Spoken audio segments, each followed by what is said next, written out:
shadow, curling where we meet. Two hearts learning, and every quarter of deeper, all I feel is you. Power in the way I shadow. Every little touch becomes a proof. Breathing in the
cannot pass. You're that red voltage, infinitely dark. I chase, beautiful, exotic. I'm lost inside your waves. Red voltage running through this crowded room.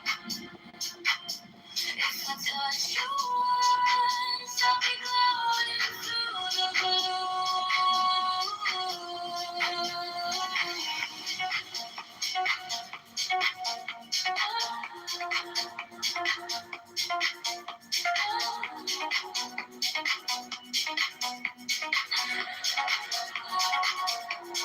whisper in a language I don't understand. My memories in close, like it's holding out its hand. You circle me in patterns, ancient, short, precise. One taste of your orbit, I'll never think twice. You're that red voltage, infinitely dark. I chase, beautiful, exotic.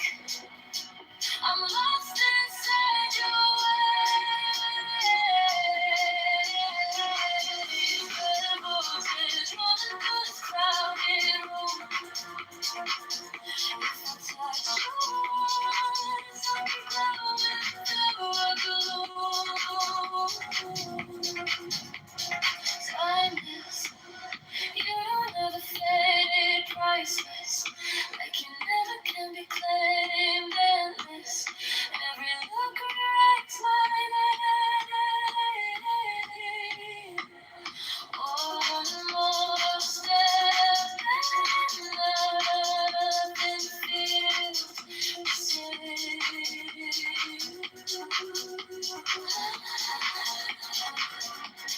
You're the revolution, infinitely dark. I chase, beautiful, exotic. I'm lost inside your waves. Revolution, running through this crowded room. If I touch you once, I'll be glowing full.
fall, exotic.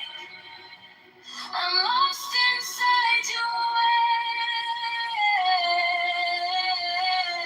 waves. Impulses running through this crowded room. If I touch you once, I'll be glowing through the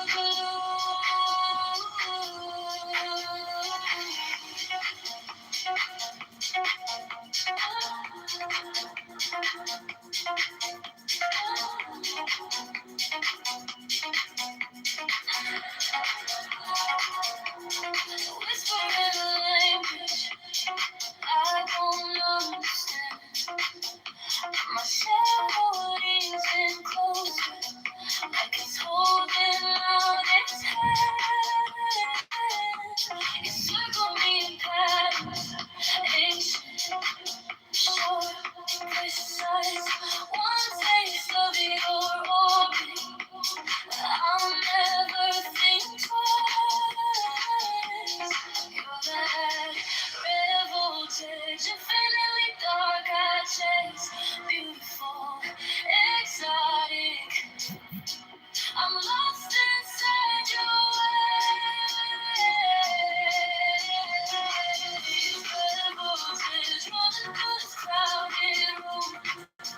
Cold stare, you move like distant thunder, slow burning the air.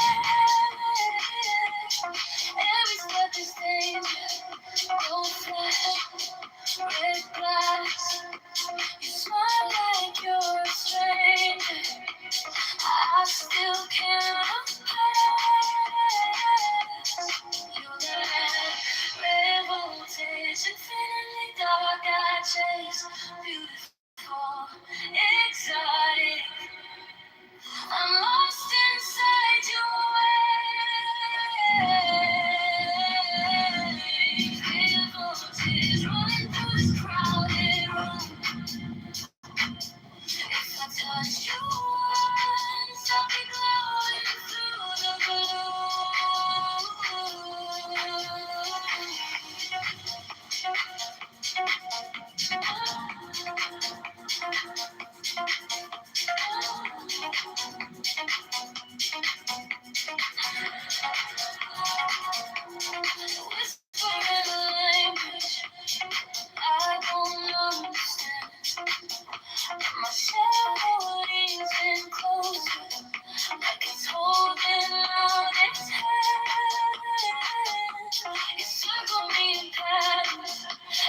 Like I'm supposed to be locked in. I'm supposed to be $75. Oh yeah. Hey, I'll hold the room down. I'll be right back. Oh, so then you want to do that? So you want to? All right, cool. Oh, majority of the time you don't even feel the deposit, bitch. So shut up. I know. Don't tell my business. Stop telling my. Exactly. Stop telling my. All right, let me just send this. You make us send a deposit and she don't send a Oh, deposit. Naya. Don't say that. No, Naya, listen. I saw that because I said that's fine. That was last time. Remind you. What she just did this now? Tell that bitch got to now on my kid. Okay, I quit. All right, I'm finna see your money, bro. Damn. Yeah, thanks. I'm telling my. They got 6 people over there in their room. Like, get y'all lame, crippled ass on. Nice. Y'all supposed to be in the Yeah, Clubhouse. Where you want me to send it to? Yeah, we'll be back. Huh? Yeah. Okay. Hey, blood. Hey, Diane. What y'all doing? Nothing, girl, waiting for motherfuckers to pull up. And show me I mean, booty. These niggas ain't been outside since 2021, 2022. They still think they run the city. Get y'all little bitch ass on. Wait, damn. Why is it not letting me text you? Can you here send it down to my number? I'm finna see my shit. Well, you need to go your ass to sleep. It's nap time. Cause it says sell to little earlier messages like what the fuck? Oh, Instagram fucking up. I'm finna. You ready for my number? Okay, wait. I'm finna play all on your phone. No, I got her number. I got your number, Dave. You're gonna say it. Oh, now you're a call me. Then who said somebody that's gonna play on my phone, bitch? Me, what up? Stop playing with me. Daddy, keep it cute. Shut up, fatty Okay, there you go. Hold on, wait. Let me see your number. Who you talking to, fag? Can I get green? Fatty waddy. And don't forget, 9 o'clock. Yeah, Pastor, but I ain't gonna lie. You clap some more drunk anybody, I swear to God, I'm blocking you. On the 20th, right? I don't think so. I'm just saying, I don't know who's I said anybody the else. 20th. That's how you do it all in real life. My party is on the 21st. I'm worried about my nose. Yeah, my party is on the 21st. Oh, so next Friday, okay. Yeah, okay. I'm gonna see you the time too. Yeah, where is it? Why I get green? Be quiet, fatty waddy. You got that, bud? Damn, I can't get green. Yeah. And don't forget, the 20th. I'm not gonna lie, I really don't even care about this Clubhouse shit. I drop low. I'm playing with motherfuckers pull up. He's taking a big boo-boo. I'm so tired of dropping low and motherfuckers just still on the app running their mouths. Damn, you ain't gonna pull up yet? You said So I'm now not no you car. telling people I'm yelling at my baby bro? What? Girl, I'm talking about what you said before I left the room. No, you was in the room when I said that. No, I left. I didn't hear you. You said she do be yelling. You do. No, I don't. Stop telling people lies. Stop lying. So you don't be yelling. No. You is a liar. You is a liar. No, my nose is bleeding because my dog headbutt me, kid. Stop doing all that. Talk about I ain't cripple party. Go get a diploma chunky and come out. Fucking headbutt me. Like, bro, My dog's head is as big as my head, so he hit me my nose. yo, I'm getting drunk right now. I'm man. My birthday. Your birthday tomorrow? Yeah, today. Hey. Basically, I believe 3 subsections. Understand Craniometry. that he's supposed to. It's not Craniometry. it's not a science that's used to basically look at measurements and basically say, oh, you will have these traits because of these measurements. It's literally a science that it treats illnesses. Hey, Pepe, will you let me rap a little bit, because I lived and worked within the fucking Tokyo private school education system for 10 years, right? And I'm telling you, from kindergarten all the way to it's all rote memorization. It's all rote memorization, and everything that kids do every single day very much looks exactly like an IQ test. That's why the Japanese have the highest IQ in the world. It's because... No, dude. It's from the time they're young. So look, Beaver. Look, Japan doesn't have mining, right? It doesn't have forestry. It doesn't have really big farms either, right? So they don't have large. Homogenous society. It's a homogenous society. Bro. I'm trying to make a point here. The point is identifying one country where you're seeing some smart kids accelerate, and you're applying that across the board. No, what I'm saying, David, you're not trying to understand my point here. I understand. My point is that in Japan they have very few blue collar jobs, right? So the entire education system basically looks like the kids are repeating IQ tests over and over and over and over again since the time they're like 3 years old.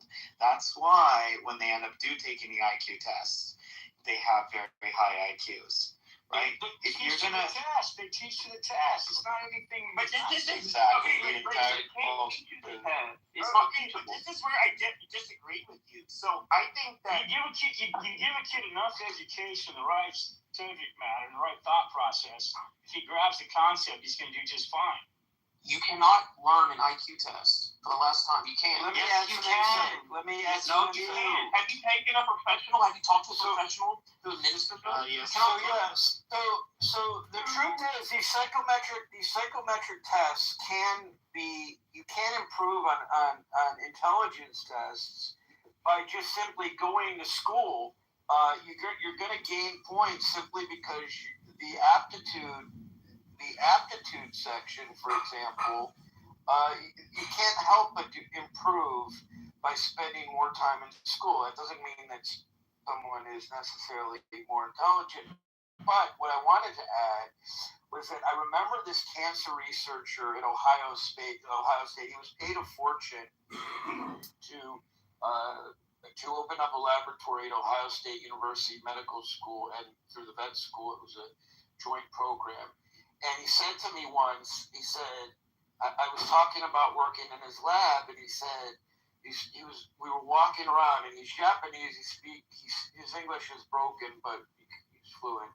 And he said, you see all these students, they can't speak a word of English, but they score so high on the verbal section of the GRE, or I don't know what is comparable in looking at MCATs, because vet school is a different entry exam, but they couldn't speak a word of English. But what they had was a work ethic, such a good work ethic, that they forced themselves. I actually I haven't agreed with Mr. Perfume in years on everything, but what he said I agree with, because this is indoctrinated in this cult. Like, these people are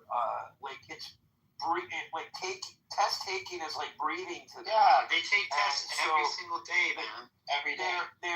It's forced on them, and so they have absolutely gamed the American system in that regard. That doesn't get talked about actually enough.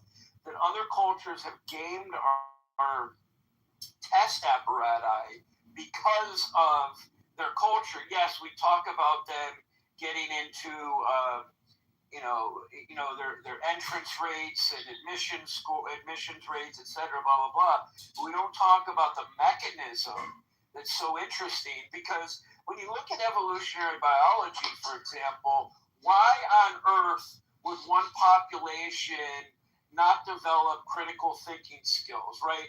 We basically, as a species, are going to navigate the ecosystems that we're in, whether they are technical or otherwise intellectual. It's not like you don't, for example, in dog breeds, right, you will find dogs that have been kind of inbred so much that they become homogenous. The heterozygosity is mitigated so much that, yes, they're not the sharpest animals. But in humans, even among Ashkenazi, we had some inbreeding depression, and we've managed to absolutely do amazing things because of cultural pressures. So what I'm getting at is there is no actual reason for any human or any species to literally not rise to the potential of the genome, if you will, because that's selective pressure. I mean, it's not like what you're almost saying, I'll land here. It's almost like saying, okay, so take like killer whales, right? You have transient pods, you have resident pods, and then you have another subpopulation.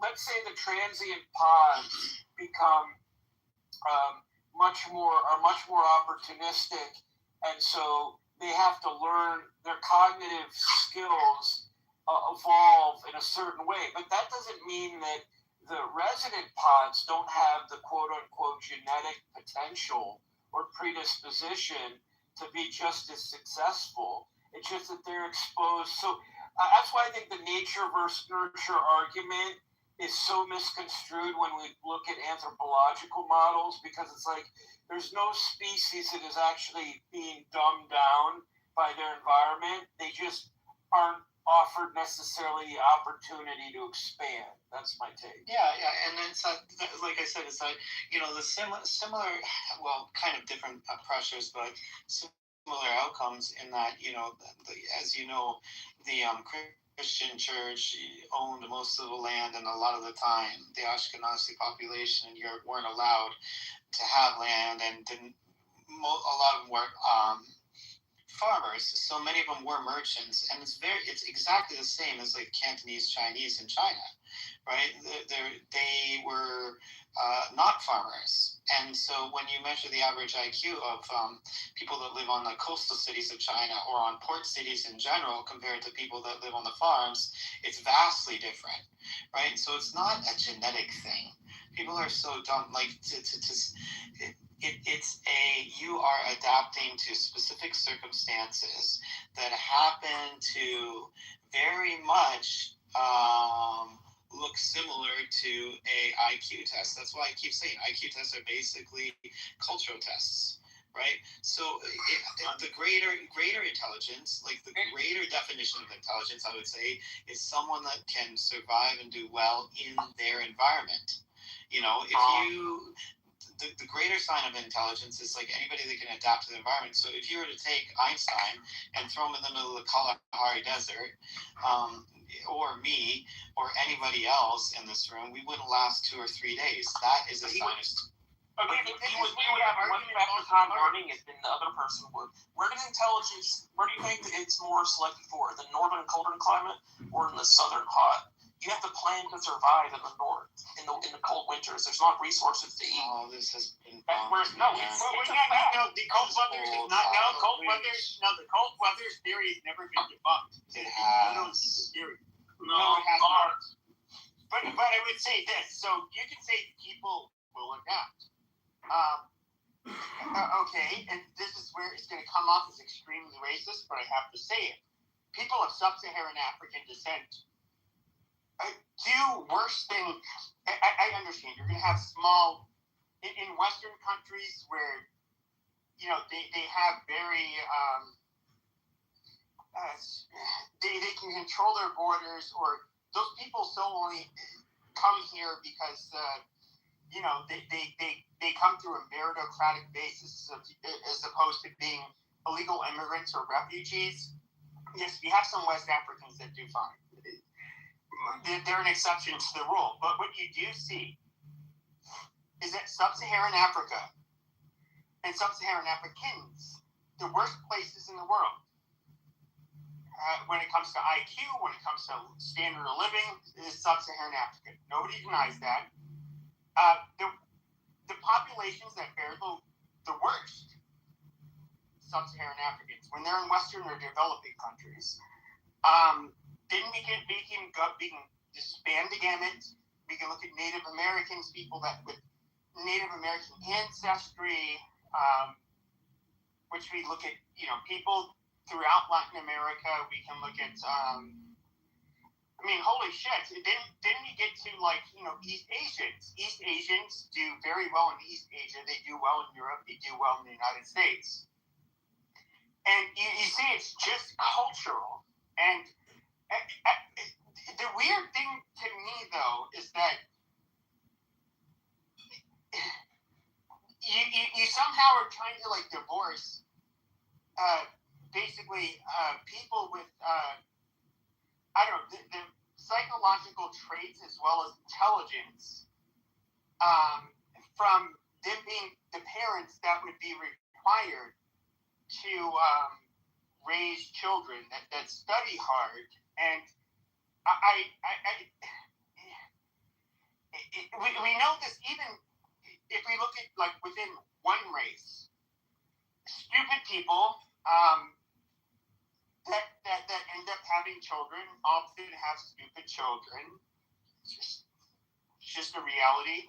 They often are going to really not do a good job raising their children because they don't make good choices.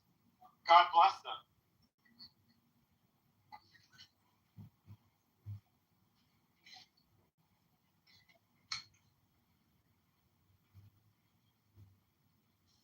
Challenges set forth to them by that particular culture at that particular moment in time. Right? So what? If you say it that way, so what? It still means stupid. Yeah, so Beaver is a good example of intelligence. Is you can have a 150 in IQ. You're more intelligent than average. You're by no means stupid. Are you? Hold on a second. So, even when the bell curve was written, the median IQ, I think, on many of the Ivy League campuses, was about 145. 2 standard deviations higher. There's a significant difference between 145 IQ and a 115 IQ person. And so, to try to compare, how would 2 parents who, let's just say you compare their average and their 145 IQ between those 2, how they would raise their kids. And of course, there's a lot of psychological traits, like your levels of conscientiousness. You can get people that are very irresponsible with a high IQ, that they're just not good. They would definitely make horrible parents. But let's just say, you don't think that having 2 smart parents is going to help create the outcome of your child. I'm not just talking about the genetic part, but I'm talking about they would be the best, basically, guardians, or they would groom their children in a way that they would be the best. Have you known kids come from smart parents that were, lazy, unambitious, didn't do anything with themselves because their parents provided them everything? Yes. Okay. Explain that. Okay, you're explaining. Okay, so we're explaining. So even when you look at families, so their success created failure out of their kids because they have no motivation to do anything. Sure. Now, but they derive some level. Okay, you're using an anecdotal. Okay, it's not anecdotal. Absolutely. So that was the hard work. In aggregate, hold on. So in aggregate, you would have to add everything up. How many people, which I've known many of them, how many people were born to wealthy families, and they didn't accomplish anything, and they were taken care of by the families? Knew quite a few of them, or I should say, know quite a few of them. And then you can look at people that came from nothing, and they were able to make something of themselves, like Supreme Court Justice Clarence Thomas, which I don't know if there was ever a Supreme Court justice that grew up in the level of poverty that he did. Yeah, but you got to understand something. He had a mentor. He didn't come out of a vacuum. He had a good mentor. He went to Catholic schools. Okay, he had a sponsor. He had somebody who cared about his education, right? Sometimes that's all it takes, right? Not necessarily. No, I disagree. No, come on, man. He's a diamond in the rough. No, not a diamond in the rough. No. Yes, he absolutely. No. Hold on a second. Shut your fucking mouth. All right, look, you've been talking. He's literally. You can get 10,000 white people in the right environment, and I still don't think you come up with a Clarence Thomas. He's an exception to the rule. He's that smart. He's that rare. He's that accomplished. He also flip-flopped on his politics, so he knew how to get in the right lane to make himself. I mean, this is the guy that was traded out for Thurgood Marshall. Thurgood Marshall was considered the lion of the court. He fought in the civil rights movement. He helped overturn Roberts' Board of Education. I mean, Thomas couldn't hold his jockstrap. Okay, if we're all raised right, we'll all turn out the same. But I don't get is that you can look at within families, okay? Where literally you have your mother's and your father's DNA, right? Okay, and you're gonna see discrepancies and which child is the smartest. One might have schizophrenia, the other 2 or 3 will not. One will be a substance abuser. The others will not. Okay, okay, we're talking about anecdotal examples versus if you look at it in aggregate, when we're looking at the law of large numbers. In other words, people, if you look at the millions, for example, different groups perform differently. East Asians, for example, hold on. East Asians, predictably, and always outperform whites, Asians, blacks, and Native Americans in the United States. They have lower levels of criminality, a longer life expectancy. The only area of crime where they have a higher share of representation is going to be gambling related crimes, which we know is cultural. But once again, are you going to tell me that's when I look at Japan and I look at China and I look at even South Korea, I see a level of I don't know how to put it, conformity. That I'm being dead serious when I say this. I think if every Japanese and Chinese and Korean person was to adopt a Western white baby, their country would look unrecognizable. What you want, I think, is individualistic versus collectivistic culture. Yeah, yes. You're also missing. That is my point. You're missing the dark side too. No. Hold on. High suicide rates amongst Shut the your youth. fucking mouth. I didn't finish. So I'm gonna land here. But you do go on forever. My You're point. blowing. Okay, shut your goddamn fucking mouth. Fucking mouth. Jesus Christ.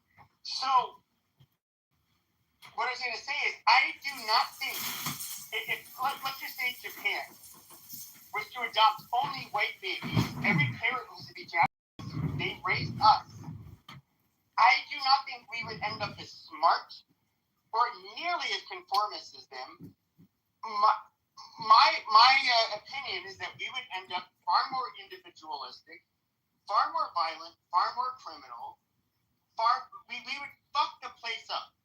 We would make it non-Japanese in every sense because of our fucking genes. Since I lived in Japan for a very long time, can I reply to that debate? So you're talking about this, conformist society. It's not a genetic thing, bro. It has to do with the geography of the island. That's so retarded.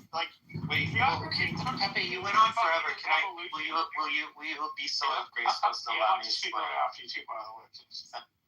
let David go. He's been trying to speak. All right, David, you go ahead before me. So, Such a gentleman. thank you. I'm just going to address a few things. So, My dad comes from the island of Cuba, and after the revolution, Cuba set out to get rid of their illiteracy. 99% of the island knows how to read and write. I'm using this as an example because it's all about expectation, applying the resources to level society up. They also produce more doctors per capita, and they export around the world. I'm not pro-revolution, by the way. I'm just saying this is what the revolution did to remedy a lot of the deficiencies that the old model, the old colonial model that they operated under. So I'm pointing that, I agree. So I believe that when Batista was in power, the impoverished people of Cuba did horribly.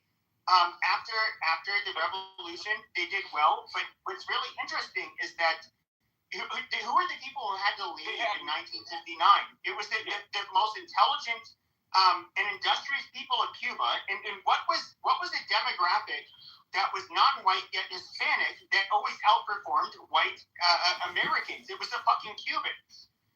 Because we laid it down the best.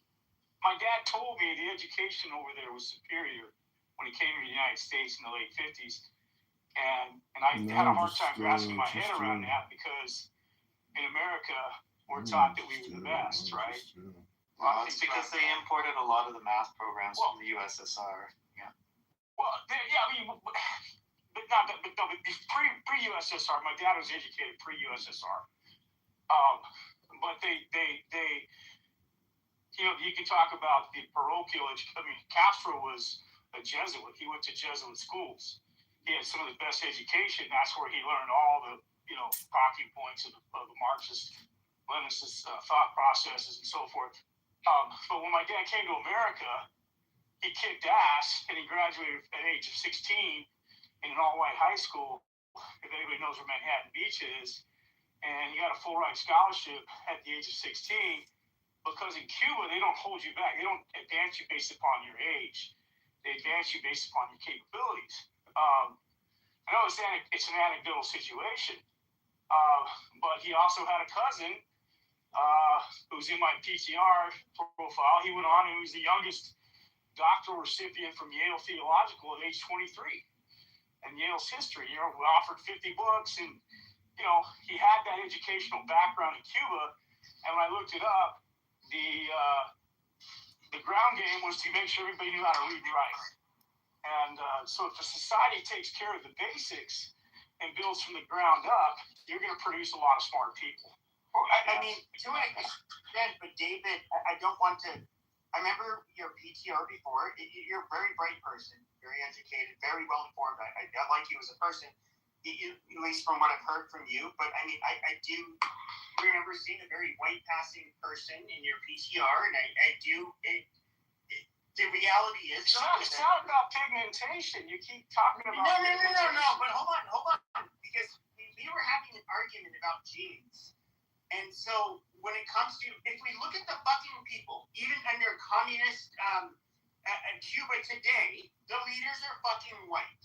Okay, look at everybody in charge; they're largely white. If we look at the most successful Cubans that ended up coming here, they are largely white. That is a fucking fact. I mean, you can't. There's no denying that.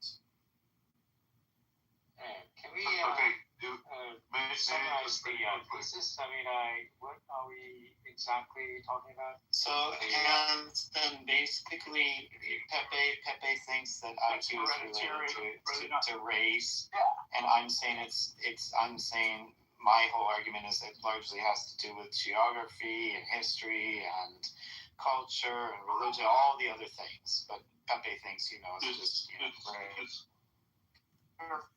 what would lead to the differences between people. And let me explain. You just asked a question and I want to explain. Hold on. We can even look at, within Europe. Why is it that people that, live in, for example, in the Balkans, in the Dinaric Alps, the people that would largely be considered Serbian today are much bigger and taller than other Europeans? It's so stupid, this fucking guy.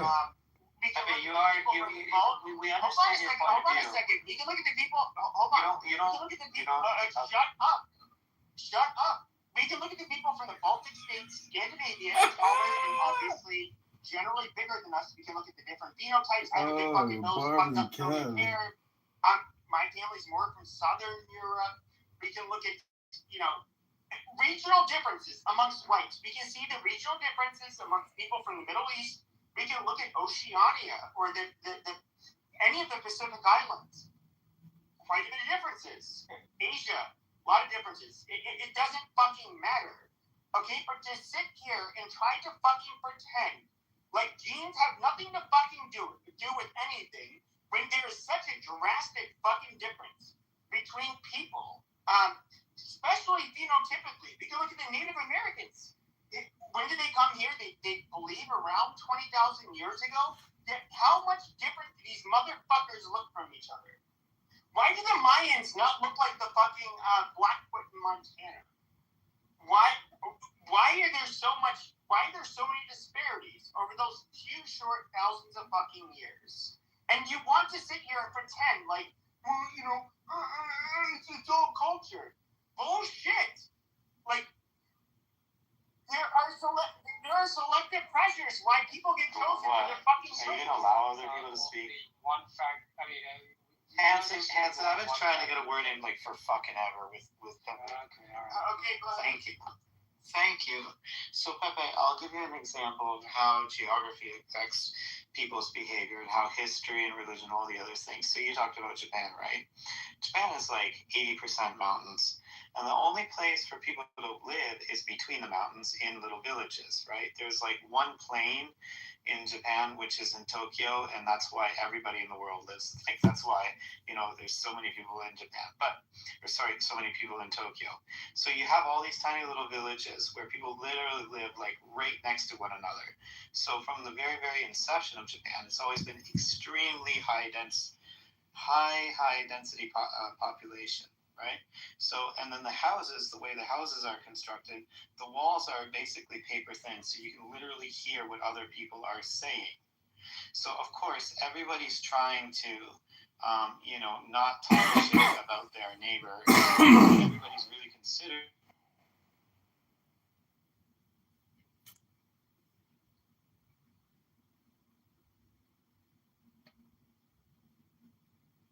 But the service at the hotel, these people are well trained, excellent service, all very polite, all very helpful. The service staff is excellent. What?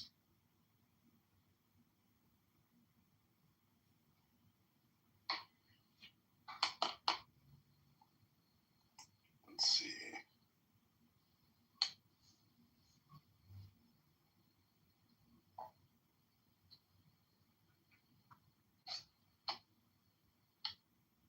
یه محتوای کلانیه که از درون اون ابزارها خودش رو نمو میکنه.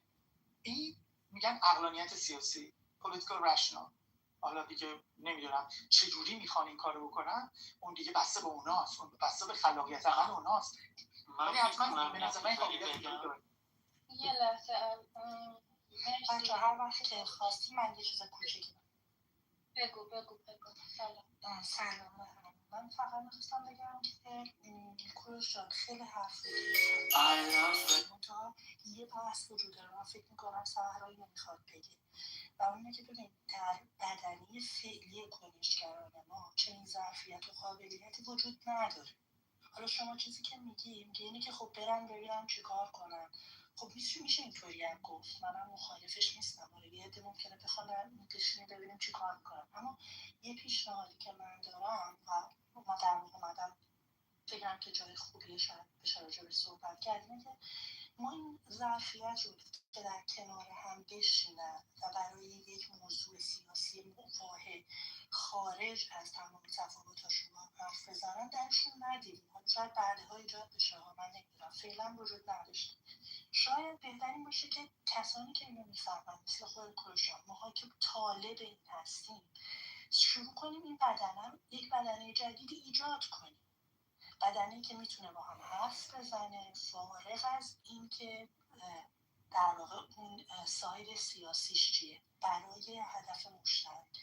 و برای ایجادش به نظر من اولین نکته اینه که ما بتونیم تعامل فکری داشته باشیم، گفتگو کنیم که همین کاریه که الان داریم انجام میدیم و منم خوشحالم اگه بتونم جزش باشم. و نکته بعدی اینه که ما بتونیم همه اینها رو از قالب کانسپت و مفهوم بکشیم پایین، همون چیزی که من همیشه میگم تبدیل به حرف میدانیش کنیم.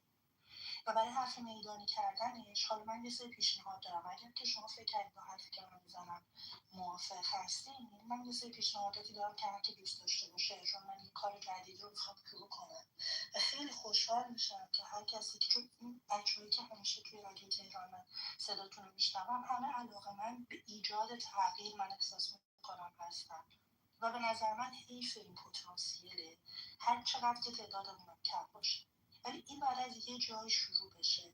و اگر موافق بودیم، اگر دوست داشتیم، من پیشنهادم مطرح میکنم شاید بتونیم در کنار هم واقعا این پارتنرشیپ رو شروع کنیم به جایی که منتظرش بشیم. بچه منم اجازه هست حرف بزنم. اجازه بدید من خانم پگاه نظری کوچیک بگم. ببین این که با شما میگه عرب باکس سلا هستی؟ بله یه ذره یه خورده من یکم دستم بنده میشنوم ولی مدیریت باش.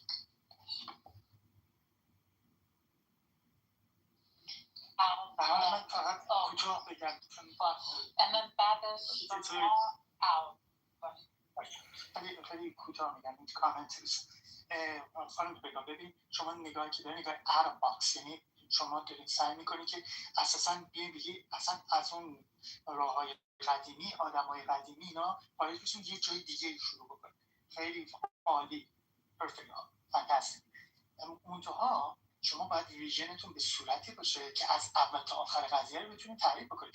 چون اینکه من از اینجا شروع میکنم بقیه‌اش رو دیگه نمیدونم چجوری میخوام ادامه بدم. بدین معنی که شما میتونید که یه 4 نفر رو جمع بکنید. چون من این کارا رو قبلا دیدم خانم بگم.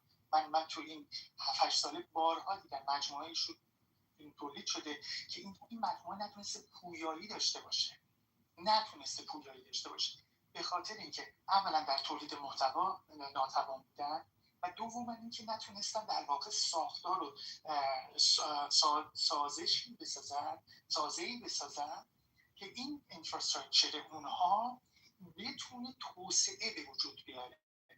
توسعه یعنی بتونه دیولپ بکنه، یعنی از این نقطه که شروع کرده یه داره بزرگتر میشه، این داره توجه بیشتری میگیره، یه داره گنده وسیع‌تر میشه، یه داره فراگیرتر میشه. اون برای اون حالا لوازم میتونه افراد سلبریتی باشه، سلبریتی سیاسی دیگه باشن، میتونه خیلی چیزا باشه. ولی منظور من اینه که شما باید این ویژنتون کاملا نشون بده که چه جوری میخوای محققش کنی، نه که چه جوری میخوام فقط شروعش بکنم. I want to start. I'm going to start from a different point of departure. یه نقطه عظیمت دیگه رو من در نظر دارم، میخوام شروع کنم. اشکالی نداره. But you have to make it very clear for yourself that what is the strategy to get point B and what the point B will do for you. یعنی what's the function of point B. این مسئله که اون میگم راهکار سیاسی رو باید شما بتونین همیشه بگن. اینی که شما میخواد یه فکر خلاقی داشته باشید، از یک نقطه دیگه شروع کنین، افراد دیگه شروع کنین، به نظر من که خیلی فکر عالی هم هستش. و البته بگم شما اولین نبودید، ولی خب شاید شما به نتیجه برسید و من بسیار تشویق میکنم. بفرما بچه‌ها این چیزی که داریم راجع به صحبت میکنیم، ما هفته پیش در واشنگتن تو کانگرس جمع شدیم. یعنی اینکه گروه‌های مختلف سیاسی، گروه‌های کرد بودن، مجاهدین بودن، گروه‌های جمهوری خواه بودن، گروه‌های خیلی مختلف، طرفداران زندگی آزادی بودن و اومدن در با چند تا کانگرسمن بسیار خوبی و با زوم مثلا ژنرال یزدان پناه از کردستان بحث شد و راجع به وطن دوستی، ایران دوستی و حمایت کردها از این جنبه صحبت کرد. خیلی جلسه خوبی بود جدا، به نتیجه خیلی خوبی هم رسید تو بیانست. و جالبترین تجربه‌ای که برای من بود که به خاطر این تجربه هم پادشاهی خواهم برام اتاق زدن که من مجاهد شدم. این بود که من شب قبلش با یکی از لیدرهای مجاهدین نشستیم برای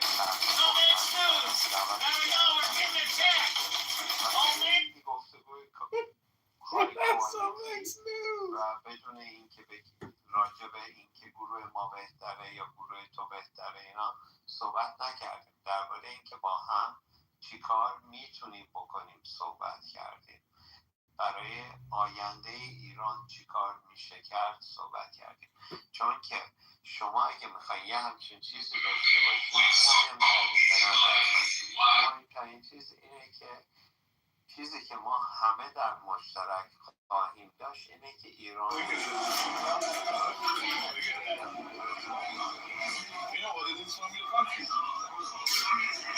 It belongs to me.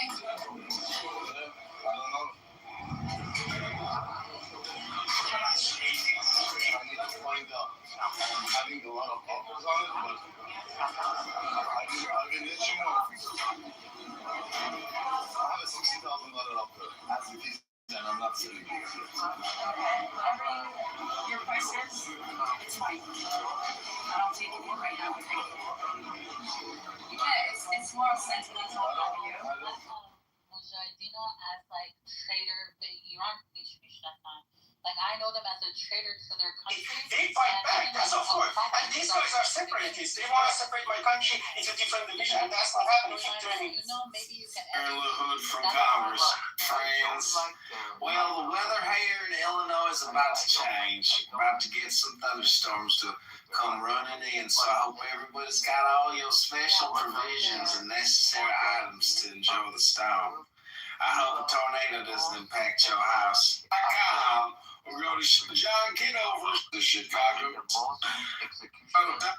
Go to John Commerce, Chicago. They had the most, and this is the reaction.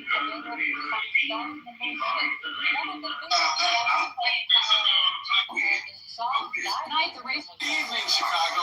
It's great to be here on the road with this incredible Okay, I am not saying they're No, they're actually the words you're looking for is traitor to their country. That's the word that you're looking for. Not only to their country, to their own people. So I don't understand what we're talking Yeah, about. I don't understand either. Yeah, because these people, if you look at how people are living under their administration in their camps, I don't think it's like including Nazis in our conversation. That's not a group that we actually consider democratic or anything. They're worse than the Islamic Republic. Why do we need them at all? Well, first of all, it's not my word. It's the words of Netanyahu. Hold up. I don't want anyone interfere with me. After I finish, I silent and listen. Okay? This is the words of Netanyahu. This is not my words. They have contributed a lot to the information that Mossad has about Islamic Republic. Okay? My enemy's enemy right now is my friend. If I am going to choose which friends can help me now, this is the problem we have. This is how 47 years Islamic Republic managed to stay. That is the problem. If we want to go on, all I am saying Colston was never the same. We all have different ideas. Look, to be honest, I tell you, you do an election, in a free election, Mujahideen won't have more than 3 to 5% vote in the Iran. I am absolutely confident they wouldn't have. But if they want to contribute, they have lots of people on the ground. Why don't we use them? Why do we want to destroy the big monster? Why would I want somebody with their ideology trying to get a grip on power? Al, are you crazy? Like, what are you thinking?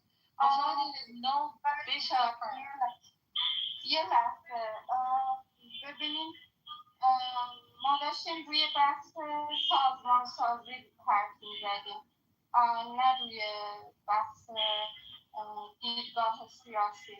مثلا زندانیان سیاسی حالا یه سریاشون جمهوری خواهن، یه سریاشون چه بدونم مجاهدین هستن، یه سریاشون پادشاهی خواهن. در مورد چیزی که کوروش مشترکه میتونن کاری انجام بدن، نه اینکه بیایم با اون ایده سیاسی موافقت کنیم.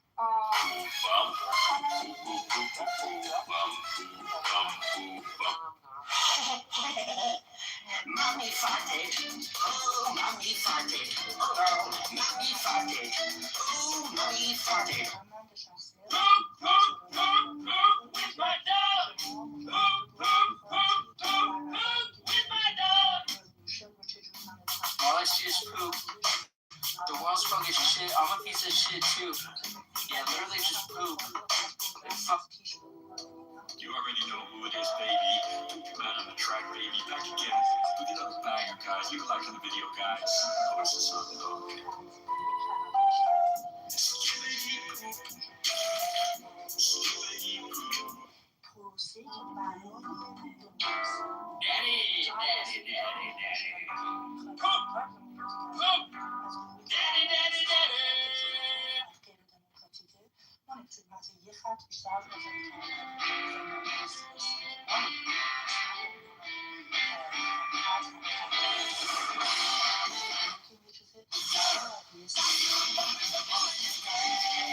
قسمت مجاهدینش بگذاریم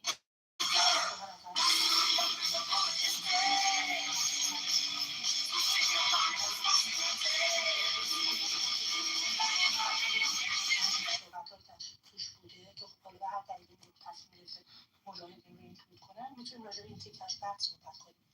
سوال من از شما اینه که چه چیز خوبی شما الان به ما معرفی کردید، آینده این همنشینی رو چی میبینید و همه اون سوال‌ها که کوروش مطرح کرد رو چطور شما در این گروه میبینید که در آینده امیدوارم نزدیک این گروه بتونه در واقع ساختار منسجمی ایجاد کنه، بتونه کنش سیاسی به صورت همگام و با هم انجام بده و بتونه در واقع موضع سیاسی یکسان متحد بگیره در موضوعات مختلف و این رو اگه برای ما تشریح کنیم شاید اصلا ما هممون مشکلمون حل بشه، چون به نظر میاد خیلی جلسه سازنده و پرباری.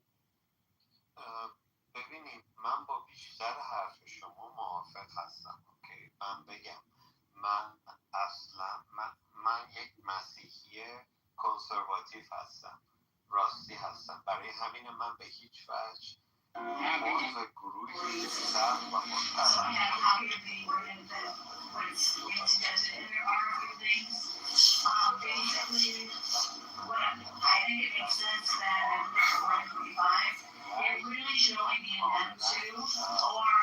منظورم این بود که پلتفرم کامل باید باز گذاشت برای همه، ولی اتفاق خوبی که افتاد و بهتون بگم، همه با هم صحبت کردن و صحبت که کردن همدیگر رو راجع به این که با هم چیکار میتونیم بکنیم صحبت کردن. این چیزیه که الان باید تمرکز کرد و من مشکلی که با طرفداران پادشاهی خواه دارم همینجاست. میگم آقا شما پادشاهی خواه باش، اصلا شما پادشاه هم بخواه، بیایم با هم اول از این لعنتی بگذریم. اینا میگن نه، شما بیا بگو جاوید شاه، از اینا بگذریم بعد با هم صحبت کنیم. من میگم آقا به جای اینکه منو بکشونی به زور بگی جاوید شاه، بیا رو چیزای مشترک بمونیم. اصلا همین زندگی آزادی. برای همین من این شعار رو دوست دارم، چون که این شعاری بود که همه گروه ها، همه افکار، همه پلتفرم موافقش بودن. It's 6:57 p.m. March 10th, 2026. We're on Lake Street. I don't know what. We're on Lake in Oakley here. That's Oakley Street. This is Lake Street, okay? Let me show you this. First of all the drains are plugged out here. Now let me show you something else. You see those beautiful bike lanes we spend millions of dollars on? First of all, it's flooding here, right? This is a flood. It's not going down. They spent سوریه این کارو کردن و a موفق bunch of money on these و bike هر بار من به یه پادشاهی خواهم میگم ببین سوریه موفق شدن کشور فلان کن نه ایران اون یکی نیست یعنی این که بیایم دنبال به جایی که دنبال بهانه بگردیم بیایم دنبال راه حل بگردیم 47 سال کافیه به اینا اجازه دادیم که اینقدر مردم رو مثل برده استفاده کنن بحث دیگه بیایم با هم بشینیم ببین حتی خود شاه گفته بود که با اینا نمیتونی بشینی با اینا اصلا امکان نیست بشینی هر وقت میگه اینا اونایی که اینطوری فکر میکنن همین فکر کردنه که میتونی باشون بشینی بعد وقتمون کرده من اسم مریم رجبی رو میگم مریم یک رجبی that's my name for her okay اصلا امکان نداره که یک کسی that is deemed a traitor to their country and their people که اینقدر مشکل آورده تو کشورمون ما برشون گردونیم یه پلتفرم بهشون بدیم قدرت بهشون بدیم من اصلا نمیفهمم چه خبره I really don't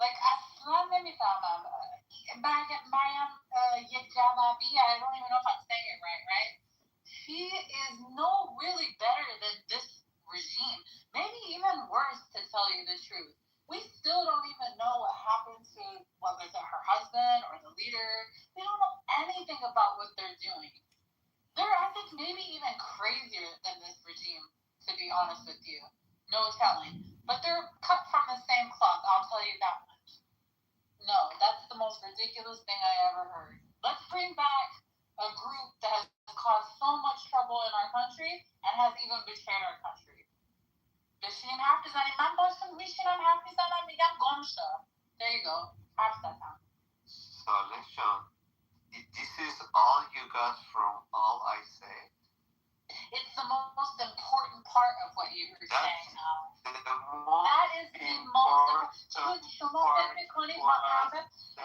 پس you know what This is getting fucked up یه پارتی هم واسه حکومت because those dumb as a bag of rocks. How about that?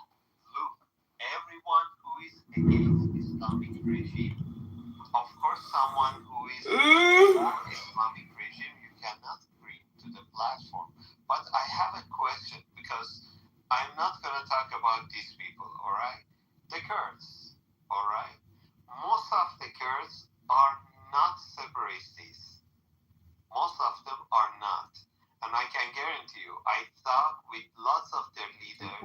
I had the chance to talk to them and listen to their conversation. All right? Really, I can't tell you, 95% of them are not separatists. A book on make $1 million marketing. No. Because he doesn't want. He calls them separatists. What is it? He calls all Kurds separatists. I think there was a particular group. It was a particular group that I read. All I know, the Kurdish have not betrayed our country. The Kurdish people that I know from Kermanshah, they're more about probably anybody I know. There you go. Thank you. Yeah, but this is what I'm saying. I think that was a particular group with a separatist agenda that Pahlavi denied. Do you know what is their separatists? What is their blame? It wasn't just like the Kurdish people. There was a particular group that had petitioned to come forward. No. I think that it wasn't just Kurdish as a whole. No. Reza Pahlavi was very much bothered when all these Kurdish groups decided to unite. And he made a I will find the video because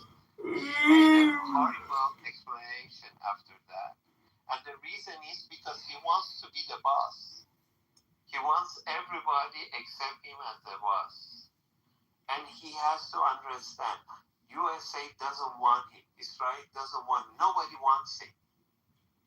That's the reason. It seems nobody wants him. It's really Because he's so nobody wants narcissistic it, and selfish. people that want it. It's really weird that you say. Look, when there was such an important meeting in Congress in US, he could send at least one observer. Not to join the meeting, but to just see what's going on. I mean, one of the main reasons that they're even bringing Pahlavi into the, transitional government idea is to maintain the integrity of the borders. So if he is, for some reason, because of the way that they're moving and they're doing a particular thing, especially I told you, it's not just like he's telling the Kurds, I don't want you to have a seat at the table. It was a particular organization that he was saying. No, he's against them, and they are against him. He's not against Kurds, Al. What are you talking about? Pahlavi, the Kurdish people if are Pahlavi Iranians. comes, write this down. If Pahlavi comes, you will see separation. Because none of the Kurdish groups wants him, none of the Turkish groups wants him. He's very unpopular with all minorities. So when they say we need him to keep the country together. I want you to explain this to me, okay? You're willing to sit down with Maryam Yekjavabi or whatever, okay? But you're not willing to sit down with Pahlavi. Like, you're willing to bring these people into a place of power, but you're not willing to... You're saying the whole country is going to fall apart because of Pahlavi, but the country isn't going to fall apart or have resistance towards Mujahideen? Like, no, make sense. I am saying everybody, all these groups decided to gather together to see how they can work together and all that. That's what I want to know. Why are you willing to sit with بچه بحث یه جای دیگه رفت. اصلا بحث روی مجاهدین، روی جمهوری خواهان، روی Okay, I say one last sentence and I will get silent. روی طرح‌های مشترک. من میدونم مثلا برای چی میگن آزادی زندانیان سیاسی همه اتفاق نظر دارن. برای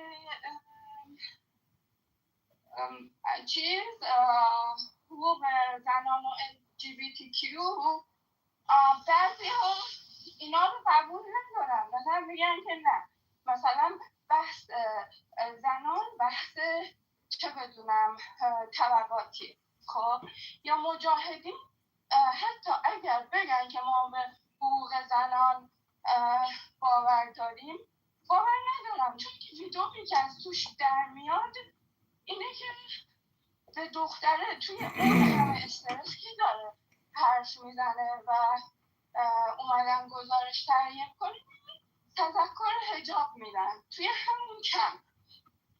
بعد بحث هایی که میشه روش مانور داد، نه اینکه بیان بگیم که مثلا جمهوری خواه بیان پهلوی رو قبول کنن یا پهلوی بیاد جمهوری خواهان رو قبول کنه. بحث روی چیزایی که مشترکه و اینکه بحث اینتگریتی و تمامیت ارضی سلام روی تمامیت ارضی معنیش اینه که در مقابل کشورهای خارجی، نه اینکه در مقابل هموطنانی که در داخل اون خاک زندگی میکنن. این اینجوری تعریف میشه. وقتی که مثلا تو میای میگی تمامیت ارضی خط قرمز منه و در جای دیگه میای میگی که آمریکا بزن، اسرائیل بزن، یعنی حرف خودت رو رد کردی.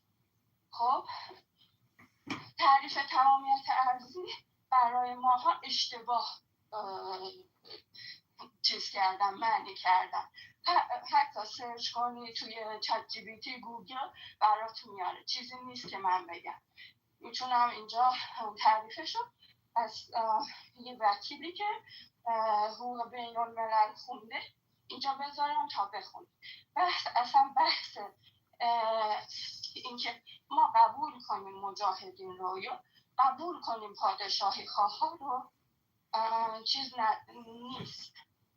مثلا مثلا در مورد گروه های یک لحظه سمی مثلا در مورد گروه های کردی مثلا اینا به فدرالیسم اتنیکی معتقدن. خب من دونه دونه دارم توضیح میدم همه مسائل رو. فدرالیسم اتنیکی یعنی آخرش جنگ و خونریزی. این یه چیز واضحیه. مثلا آب یه رودخونه رو یه ذره عوضش کنی ببری اونورتر باعث میشه که توی بین مردم این روستا و اون روستا جنگ بشه، یعنی بیان با هم دیگه دعوا کنن. چه برسه بیای مرز استانی یا شهری رو عوض کنی که بر حسب اتنیکه. امیدوارم که سارا جان یه حرف تو باید درست کنم. به هیچ وجه اینا نمیگن ما فدرالیسم اتنیک میخوایم. نه هست ببین من هم چیزاشون رو خوندم. عزیزم من سخنرانیاشون رو 4 روز پیش زنده گوش کردم. سخنرانی با چیزی که در عمل دیده میشه و در مانیفست و در میدیاشون نوشته میشه خیلی فرق. بگو که داره میگن فدرالیست. هر کسی که الان تو این وضعیت تو این موقع داره فدرالیسم حرف میزنه من خیلی بهشون چپ نگاه میکنم. نه تموم کنم. بعداً اوکی شاید یه چیزی، ولی الان آدمایی که داره فدرالیسم تو این شرایط میکنن من بهشون شرط میدم میگم آها سپریشن تو این وضعیت الان Don't call me a separationist. Okay, if you're talking federalism right now in this moment, you're talking about so Al, what are you saying? You're basically saying that if things don't go your way, then you're gonna jack up the country, then you're not Iranian. We are one. When we come to that bridge, we decided together. We are one as Iran. Our heartbeat as one. So crazy. If you're coming, we are one. We are one. You have a problem. Do you think that's what federalists? I think that anyone that's bringing that conversation up now in this hour, I'm really suspicious of your motive. Of course, not bring it for today. But داره میگیم هر کسی که الان داره فدرالیست حرف میزنه تو این موقع یه خورده موتیویشن نمیدونم موتیو چی میشه توی فارسی یه خورده من بهش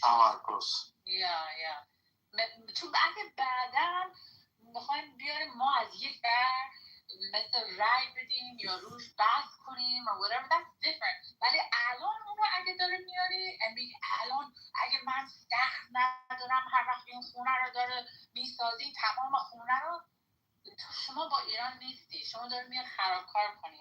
من میتونم نظر خودم بگم بیا باز کن سمی اول خانم سهرا رو شنیدم یه دقیقه باید وایستی که سمی بره شما میتونی حرف بزنی بعد اوکی داداش اول اومده اول حرف سلام خدمت همه دوستان آرتا مگه فرسته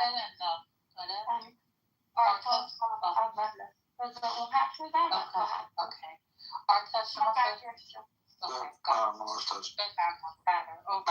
منو صدا کرد ببخش من الان صحبت میکنم فعلا نداشتم بشم گوش میکردم ولی خب میتونم صحبت بکنم الان راجع به صحبتی که شنیدم. ببینید مسئله اینه که ما دشمنمون در واقع یک شیوه است دیگه.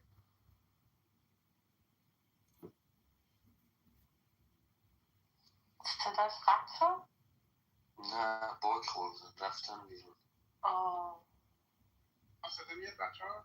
بله اینو میخواست بشم عرض میکردم دموکراسی یک شیوه است. یعنی ما مشکلمون اینه که ما یک شیوه رو عوض بکنیم یه شیوه رو جایگزین بکنیم اون شیوه زندگی در واقع دیگه از جمله که شیوه که حالا چطور در واقع دولت حکومت بخواد اداره بشه هر کسی که با این شیوه در واقع ضد این شیوه هست و جمله حالا مجاهدین خیلی دیگه، اینها در واقع دشمن هستن. جمله که دوستمون گفتن که دشمن من دوست من هست، این به نظر اینجا منطقی نمیاد. شما فرض بکنید یک حالا برید دو ساله داخل بچه ها چه میدونم یه برده بیاد بیاد جنگل، او رو ممکنه گرد بدوه، چه میدونم بخورتش، روباه بخورتش، شیر بخورتش، اینا همه درنده هستن. این که فرزند شما میدونید شیر قلمرویی داره، اگر فرزند پلنگی اون قلمرو وارد بشه رو میکشه، اینا هم دشمنن دیگه. هر کدوم میخوان که اون قلمرو رو داشته باشن و تامین باشه به اصطلاح اون زندگی آیندهشون. اینه که صرف این که چند گروه با هم دشمنن معنیش نیستش که اونها میتونن دوست ما باشن. و مجاهدا اصولا رو خودشون هم میدونن که هیچ گونه پایگاهی ندارن، اون رهبریشون این رو میدونه. اصولا برای اینکه باقی بمونن اینها خیلی جا با همکاری میکنن، به دلیل اینکه این گروه میخواد بمونه در درجه اول در یک فضای باز، در یک دموکراسی. اصولا بلافاصله این در واقع تشکیلات و تشکیلات مشابه اصولا از بین میرن.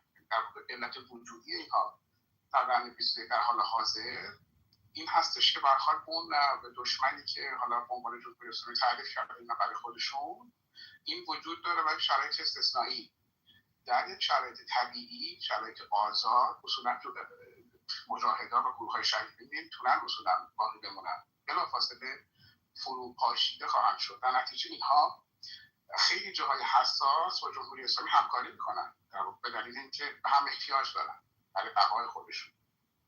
در رسانه ها، در اون به اصطلاح لایه‌های رویی چیزی که ما می‌بینیم دشمنی هست، ولی در واقع اون لایه‌های زیرین اینها به هم احتیاج دارن برای بقا. در نتیجه خیلی جا همکاری میکنن. راجع به این صحبتی که شد اصطلاح من هنوز میاد بچه‌ها؟ اگر می‌تونیم جنبندی رو بکنیم. جنبندی راجع به مسئله دیگه‌ای که می‌خواستم صحبت بکنم، راجع به این دوستمون فرمودن که خب آقای پهلوی، شاکر رضا پهلوی با خیلی گروه همکاری نمی‌کنه. مسئله یا بحث جاویدشاه رو فرمودن. بحث اینه که ببینید ما 50 ساله داریم سعی می‌کنیم که گروه‌ها داریم صحبت می‌کنیم که این گروه‌ها تشکل و منبع پیوندن که نمیشه. یک دلیلش این هستش که به هر حال اصولاً این گروه اصلا ما اپوزیسیون به معنا نداریم. گروه‌های کوچیکی هستن که به هر حال خیلی‌هاشون هم شعار دموکراتیک میدن. می‌دونید فضای ذهنیشون کاملا غیر دموکراتیک هست. در این حال نفوذی که جمهوری اسلامی کرده در این اپوزیسیون، این در واقع باعث میشه که این تشکل‌ها شکل نگیره، هیچ حرکتی شکل نگیره. وقتی جامعه، مملکت، ملت ایران به اینجا میرسه که میگه جاویدشاه، یعنی از ایران اومد دیگه در درجه اول، از اول، یعنی رسیده به اینجا که میفهمه که این اتحاد نمیتونه شکل بگیره به دلایل مختلفی که حالا قسمتش من عرض کردم. نتیجه میخواد حالا متمرکز بشه روی بخش خاصی، یعنی پادشاهی خواها که اکثریت جامعه هستن، که اینها بتونن حداقل خودشون جمع بشن و یک سری نیروهایی که به هر حال به طور تاکتیکی یا استراتژیک به از جمله جمهوری خواهان متحد خواهند شد، پیش ببرن در واقع اون اراده عمومی رو. در نتیجه دلیلش این هست، یعنی صرف اینکه ما 50 سال داریم میگیم دیگه که ما با هم متحد بشیم اپوزیسیون و غیره، نمیشه. چرا نشده؟ به دلایل مختلفی. و وقتی که نمیشه شما مجبور هستید که حداقل یک گروهی که با هم منسجم هست، که هدف مشترک داره، فرضاً پادشاهی خواهای اینجا و این سری گروهایی که بهشون میپیوندن و جمهوری خواهی هم هستن که با پهلوی پیوستند، اینها بتونن از اون تشکل بیرون بیان، یک حرکتی بکنن. میدونید و این مسئله این هستش که شرایط مشخص میکنه، دیکته میکنه به شما که شما چه کار بکنید.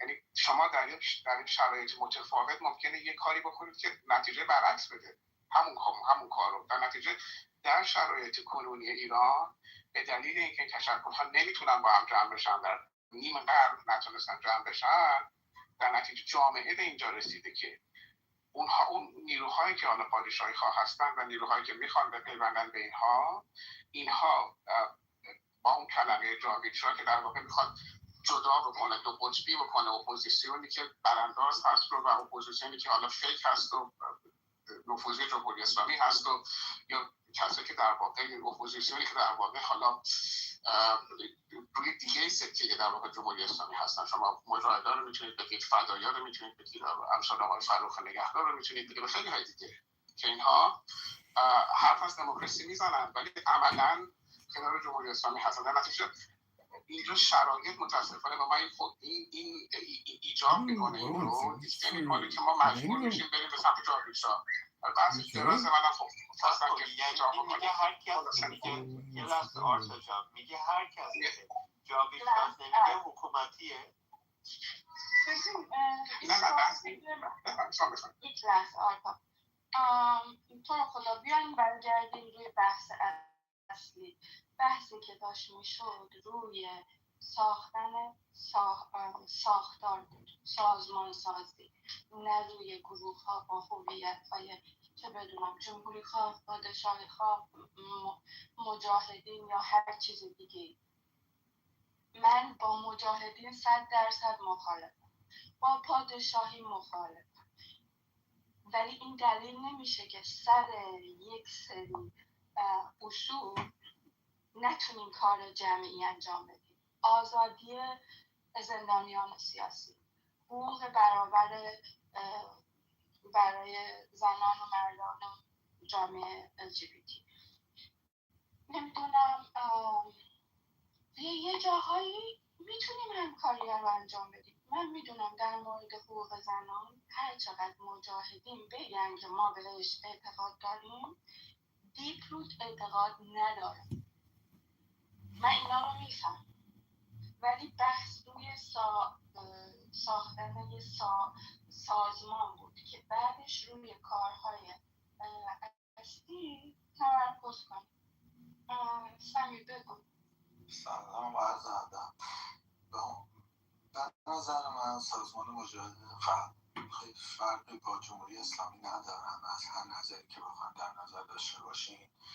بعد اینکه فعلا ما در شرایط کنونی هیچ آلترناتیو دیگه ای نداریم. حالا اگه بخوای جمهوری خواه باشی، بخوای پادشاهی خواه باشی، بخوای پادشاهی پارلمانی باشی یا هر گروه دیگه باشی، فعلا به عنوان مثال راه گذر به نظر من شاهزاده رضا پهلویه.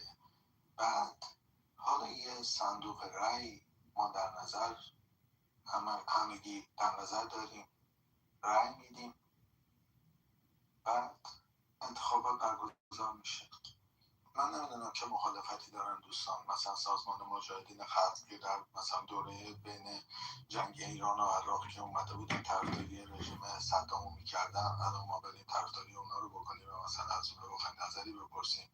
من فکر نمیکنم عاقلانه باشه،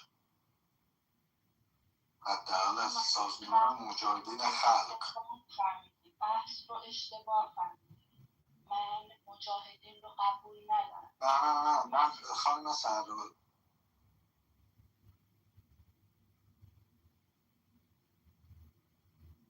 I didn't need to hear that one. The rest of my life without hearing that sound. Tony. Well, you said you were talking to multiple girls. Yeah, there's no way. Yeah. I have 3 accounts. Wait, don't kick him. Is this him again? What do you have to say? Alright, if you want me to leave, I'll leave. Just tell me that. Like, please. No, if we wanted you to leave, we would kick you. No, please don't kick me. I got nothing. Yeah, I got what nowhere else do to you go. want to say, man? You know I'm a fucking friend. No, wait, hold on. You got nowhere else to go? I've heard that from a Jew before. That did not work well. No, if you want, like, don't. If you want me to leave, I'll leave. How does he have? I think, how many clubhouses do I have? 1, 2. On another. He's the John Kitover. Bro, that was insane. He said, I'm my friend. Man, cold world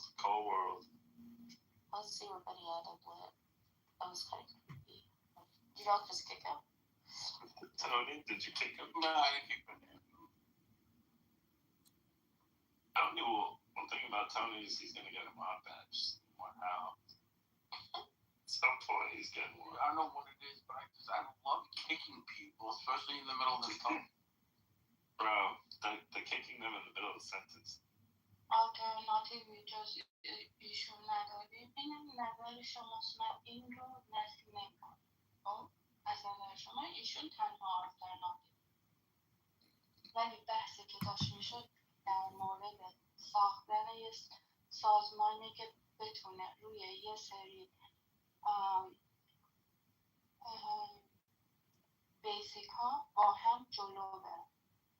این مثلا فرض مثال تو در این زمینه دانش داری، من در این زمینه دانش دارم، برای این کار قرار نیست اون بیاد هویت سیاسی خودش رو بر من تحمیل کنه یا من بر اون تحمیل کنم.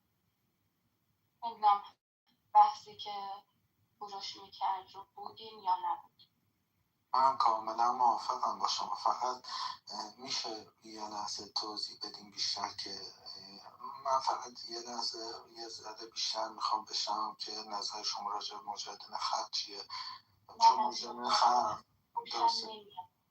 آره به نظر منم، چون اونا خودشون بودن تا عقاید خودشون به نظر خودشون کمونیستی هستن، ولی از لحاظ قیافه خیلی مذهبی تر از جمهوری اسلامی هستن. من میخوام یه ذره بشنوم بیشتر، بعد نظرم رو میگم. مرسی. اوکی مرسی. پویان شما نظرتون؟ خیلی ممنون نظرتون. من یه خواهش دارم از همه، چون اینکه با انرژی دور هم جمع شدیم بخوایم یه کاری بکنیم برای ایران. یک لحظه سلام آقای دکتر.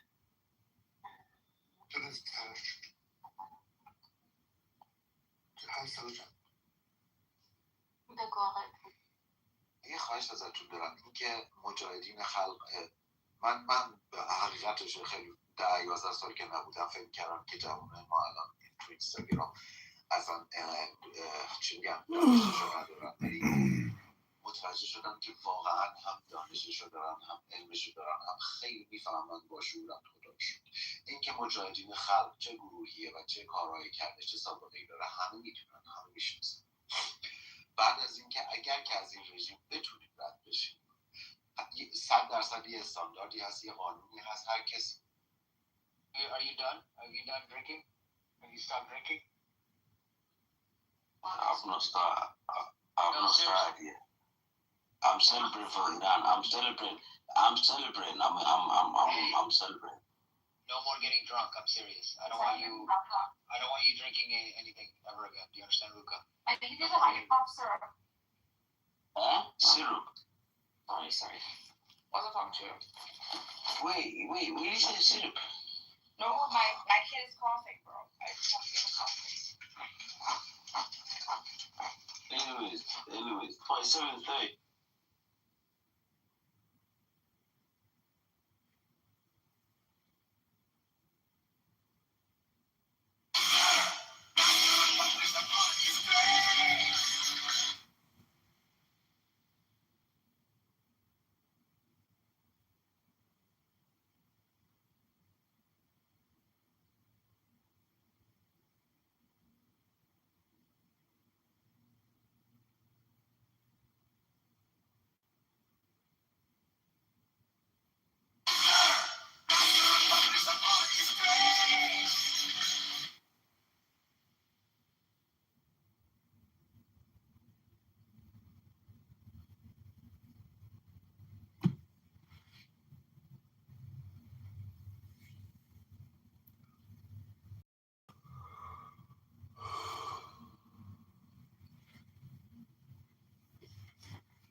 From the dust of the valley to the crash of the wave, every heart, every hometown knows the price that we paid.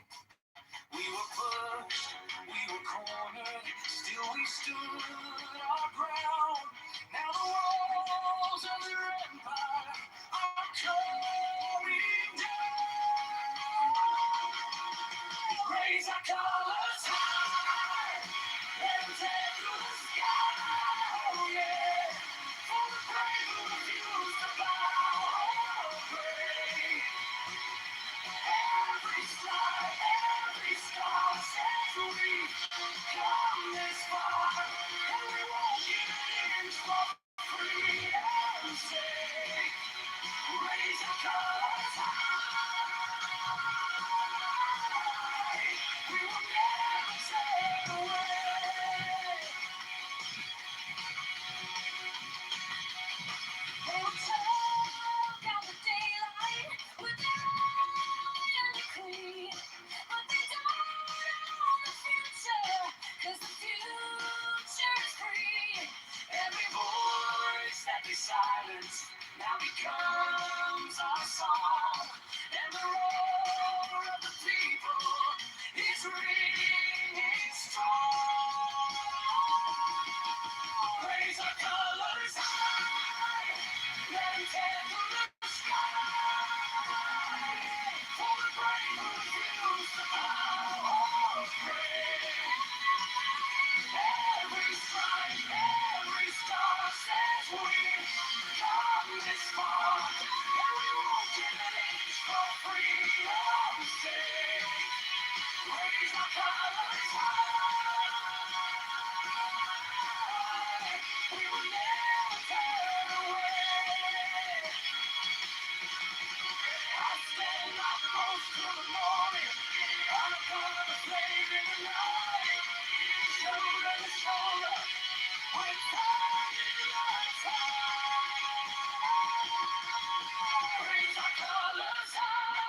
done scrolling your phone while we're out in the sun. I booked the ride, you cancel twice. You stay inside, I pay the price. Look at all the fun you're wasting, girl. While we're spinning, while we're slipping out of control. You keep holding back your glitter like it's trouble, like it's bigger than your world. Look at all the fun you're missing, girl. Every moment that you're locking yourself up. Cutting lines until you make the promise. Look at all the fun you're missing. Hearts on red, our drinks on ice. We're at the door, you're asking what time. Come on. I see your dress still on the chair. You're made for this, you're halfway there. Look at all the time you're missing, girl. While we're spinning, while we're slipping out of control. You keep holding back your glitter like it's trouble, like it's bigger than your world. Look at all the time you're missing, girl. Every moment that you're locking yourself up. Could be singing to the neighbors now. Look at all the fun you're missing, girl.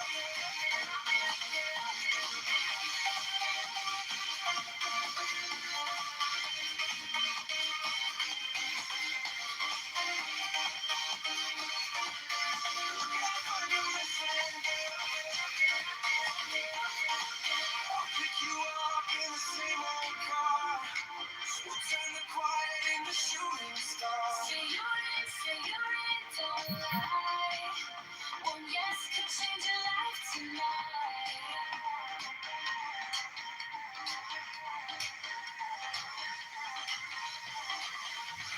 Look at all the fun you're missing, girl. I'm spinning, I'm spinning out of control. Keep holding back your glitter like it's trouble, like it's bigger than your world. Look at all the fun you're missing, girl. Every moment that you're locking yourself up. Dancing till the sky turns blush. Look at all the fun you're missing.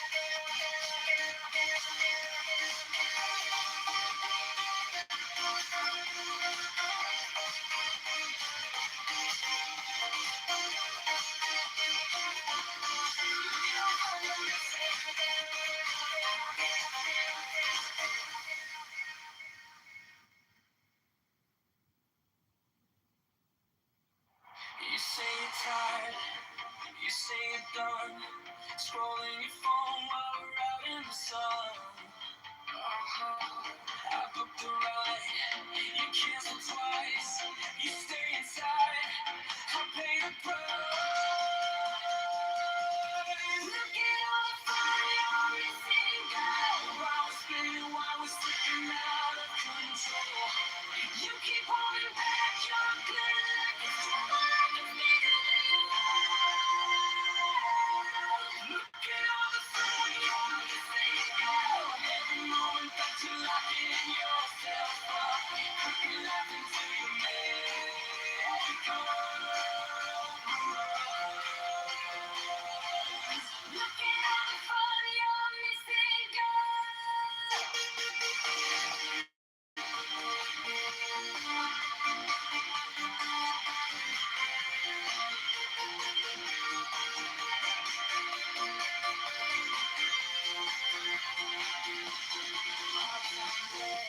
I drink all night, we're at the door. You're asking what time. Come on, I see your dress still on the chair. You made for this, you're halfway there. Look at all the fun you're missing, girl. While we're spinning, while we're slipping out of control. You keep holding back your glitter like it's trouble, like it's bigger than your world. Look at all the fun you're missing, girl. Every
banners burn.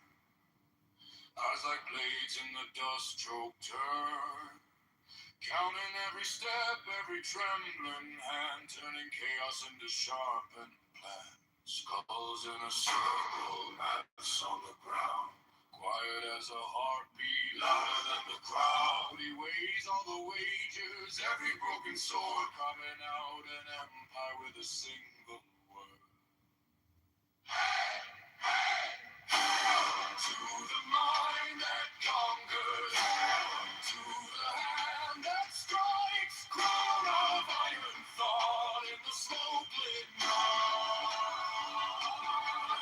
God of war and the hidden answer, lead us through the crush and cry.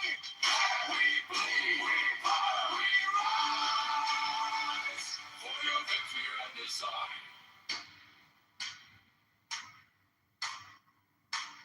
Female boy, he whispers in a strategist's ear.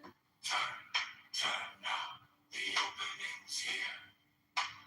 Hey, oh, lines like rivers curving into place. Traps lay quiet in the empty space. Dice in the dirt, prayer in the jaw. Every loss a lesson, every scar a law. He writes in the thunder, edits with the flame. We speak his symbols, never say his name. Hail to the mind that conquers. Hail to the hand that strikes. Crown of iron thought in the smoke-lit night. God of war and the hidden answer, lead us through the crush and cry.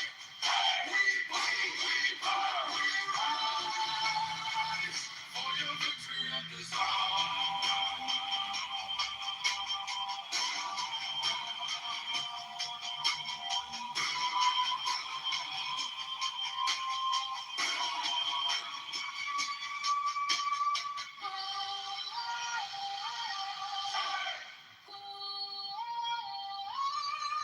Who owns the fire? You. Who owns the field? You. Who bends the future? Like a broken shield. Take our terror, turn it keen. Make our weakness cut unseen. If we fall, then let us fall on the side that breaks the wall. Hail to the mind that conquers. Hail to the hand that strikes. Crown of iron thought in the smoke-lit night. Hail war and the hidden answer. Guide the blade, command the sky. We bleed, we burn, we rise.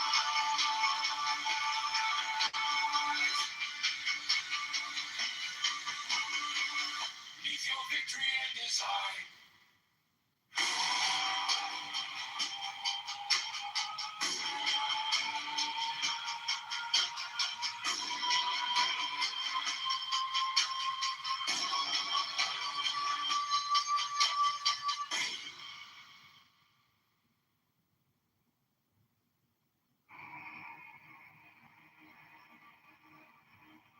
Name of thunder,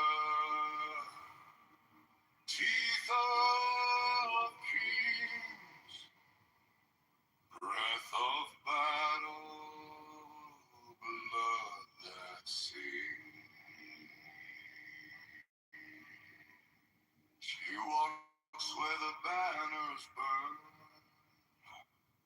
eyes like blades in the dust-choked turn. Counting every step, every trembling hand, turning chaos into sharpened plan. Skulls in a circle, maps on the ground. Quiet as a heartbeat, louder than the crowd. He weighs all the wagers, every broken sword, carving out an empire with a single word.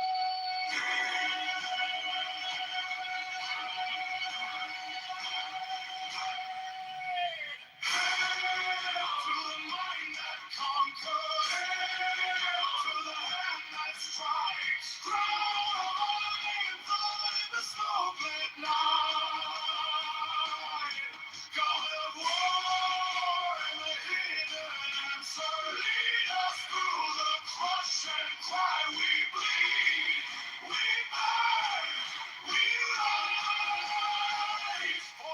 victory and design.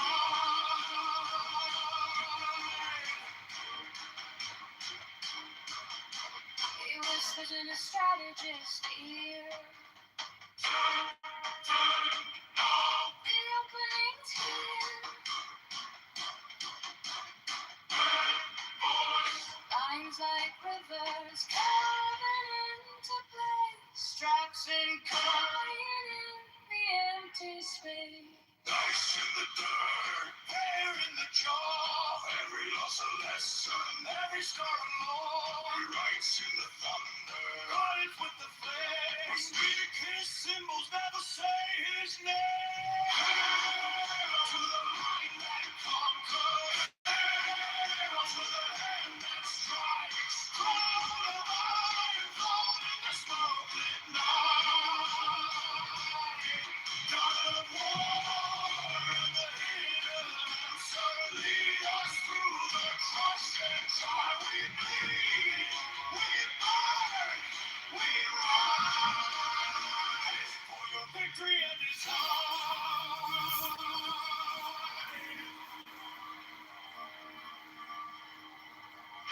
Who owns the fight? Who owns the field? Who bends the future? Like a broken shield. Take our terror, turn it keen. Make our weakness cut unseen.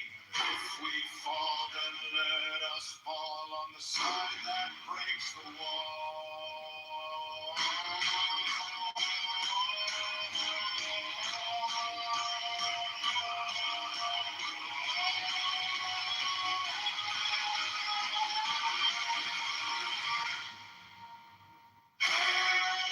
To the mind that conquers, to the hand that strikes. Crown of iron, fought in the smokelit night. God of war and the hidden answer. Fight the blade, command the sky. We bleed, we ignite, we rise. Need your victory and design.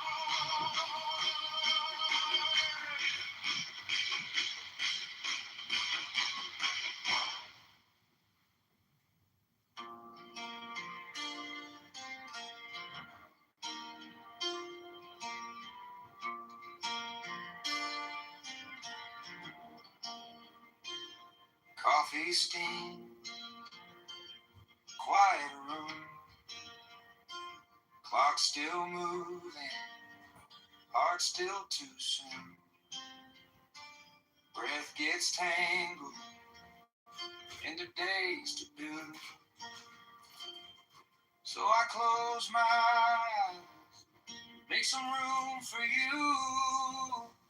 In the still mind, I find you. In the slow breathing, you speak the truth.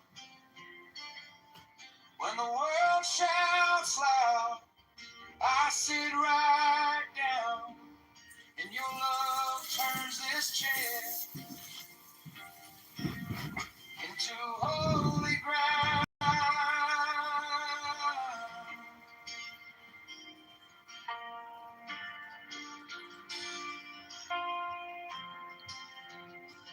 Thoughts like thunder, rolling fast.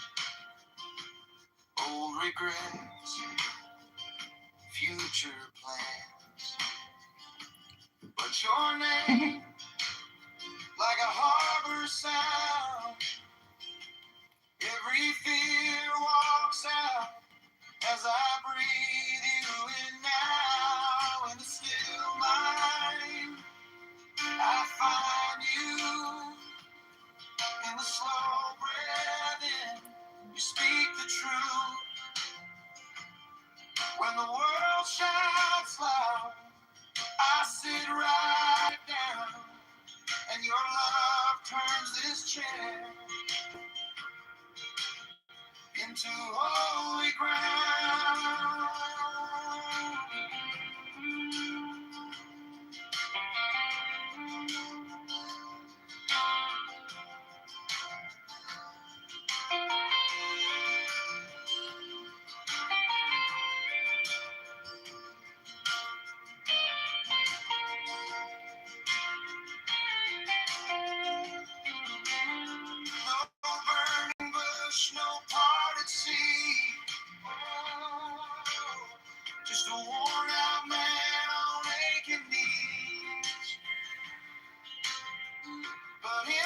quiet, you lean in close. I lose my worries. I hear your home in the still mind. I find you in the slow breathing. You speak the truth when the world shouts loud. I sit right down, and your love turns this chair into holy ground.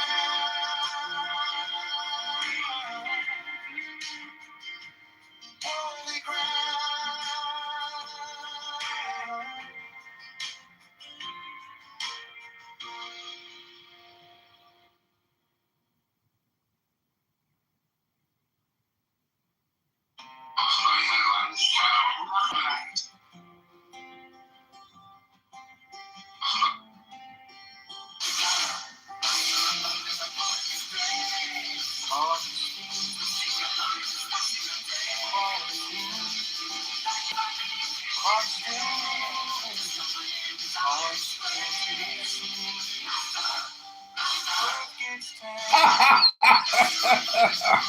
Master! Master! So I close my eyes, make some room for you. I can't believe it. I'll find you in the slow breathing. You speak the truth when the world shouts loud. I sit right down in the holy ground.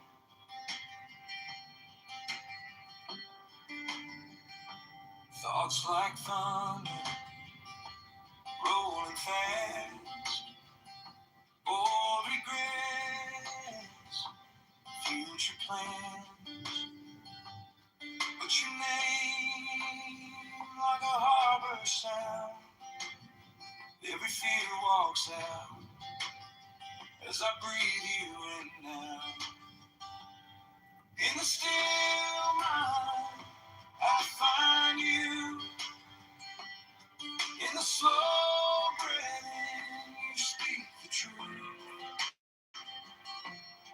When the world shouts aloud, I sit right down, and your love turns this chair into holy ground.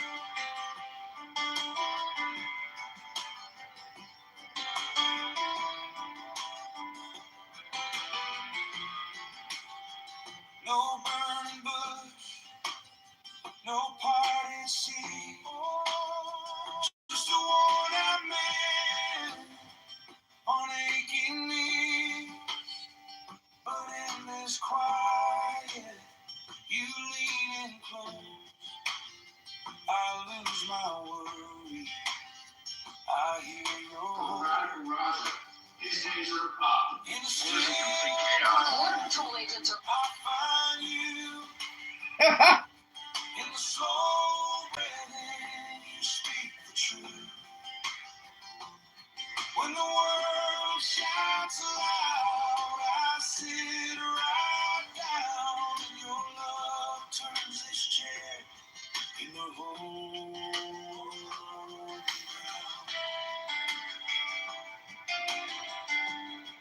Holy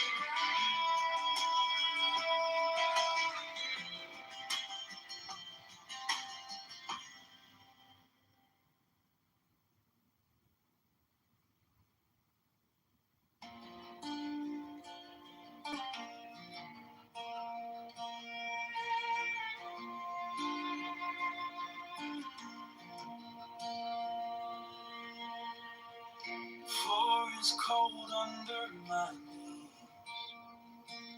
Breath comes. Well, as it changes to the Mountain apology, anything that's going on over there, All is the that noise falls the off, results of it won't be. and I can hear you in the spaces In the quiet, you're the answer. In the stillness, you're the song. Every question grows much smaller when I remember you were here all along. In the quiet room, under open sky, inside I sit and listen.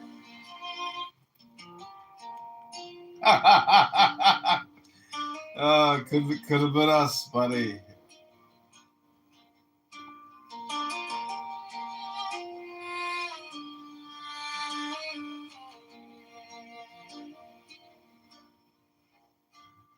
Floor is cold under my knees.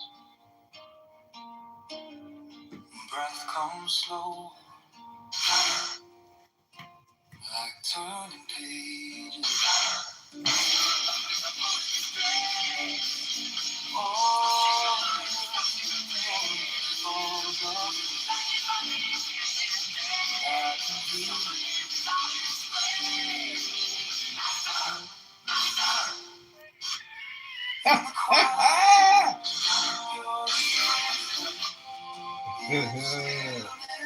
Walter.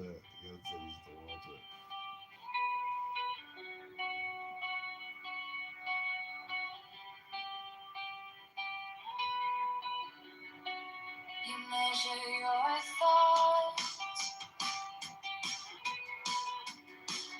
like lines on a page. Straight edges, sharp corners, every doubt. Somehow pull them together and say, you know what? We would rather be friends with America than America's enemy. That would be the totally logical thing to do. To resist is futile. We are the board. You know, we already assimilated so many countries that to resist the board now is futile. Hello?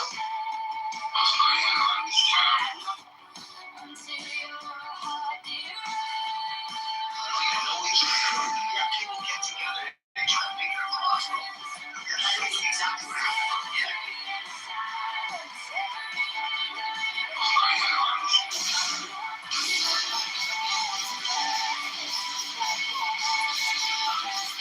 We have all precision, I think we've proven that. With great precision, we have the very same meaning. Where these people say, and those people say, we're not that good. Ambassador, thank you for answering this for me.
Measure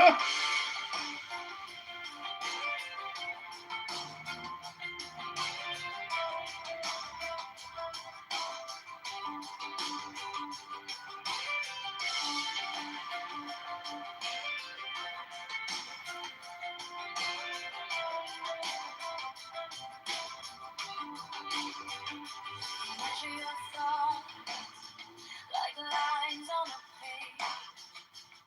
Straight edges, sharp corners, every doubt in the day. Polished replies tucked under your tongue. You practice compassion till your heartbeat runs. Chasing that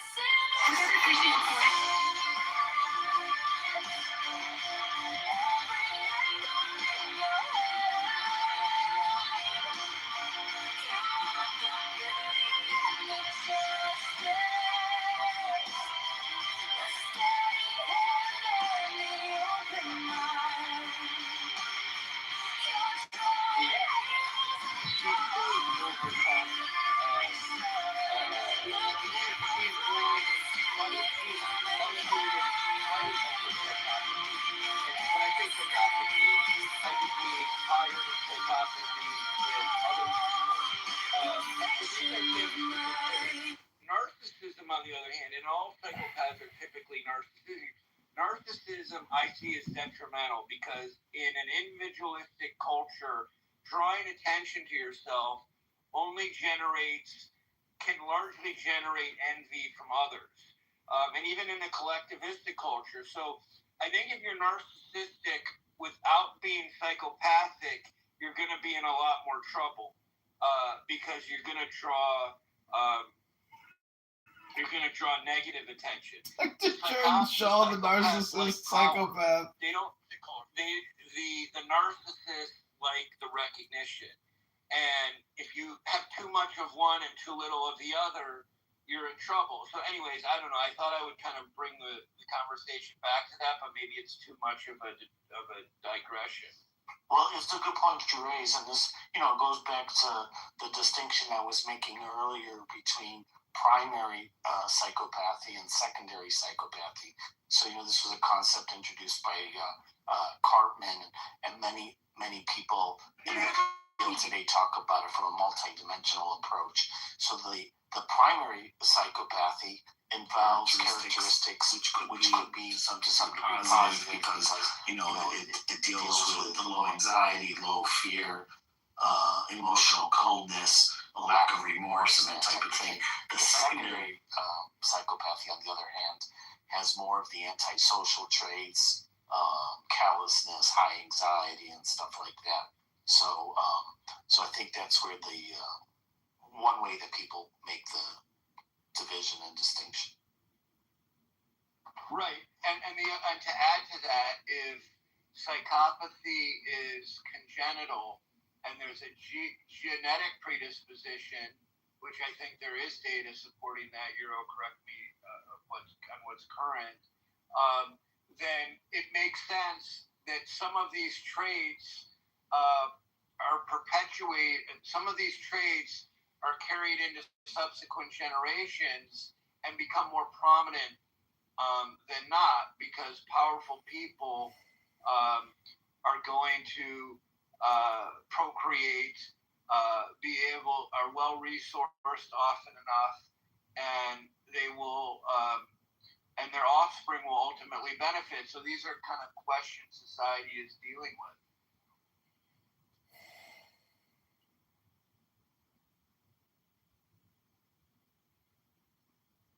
So so again, the data do support that psychopathic traits have a genetic component.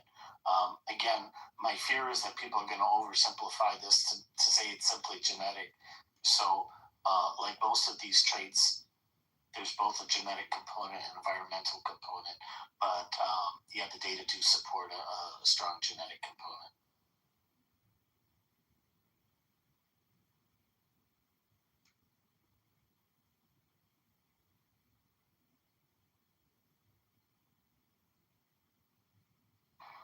Joe, when you think about successful people in retail, in the business, bring me up, Humperdunk. in the entrepreneurial sector, if you will, what are some of the traits that you think really make a difference? It's interesting you asked me that question because I'm in California right now, and I've been for the last 3 days at a conference for a medium-sized chain of quick service restaurants, and we're consultants to the leadership there. And this company was founded by 5 Greek brothers from Cyprus that came to the United States with no education, and created this very phenomenal brand.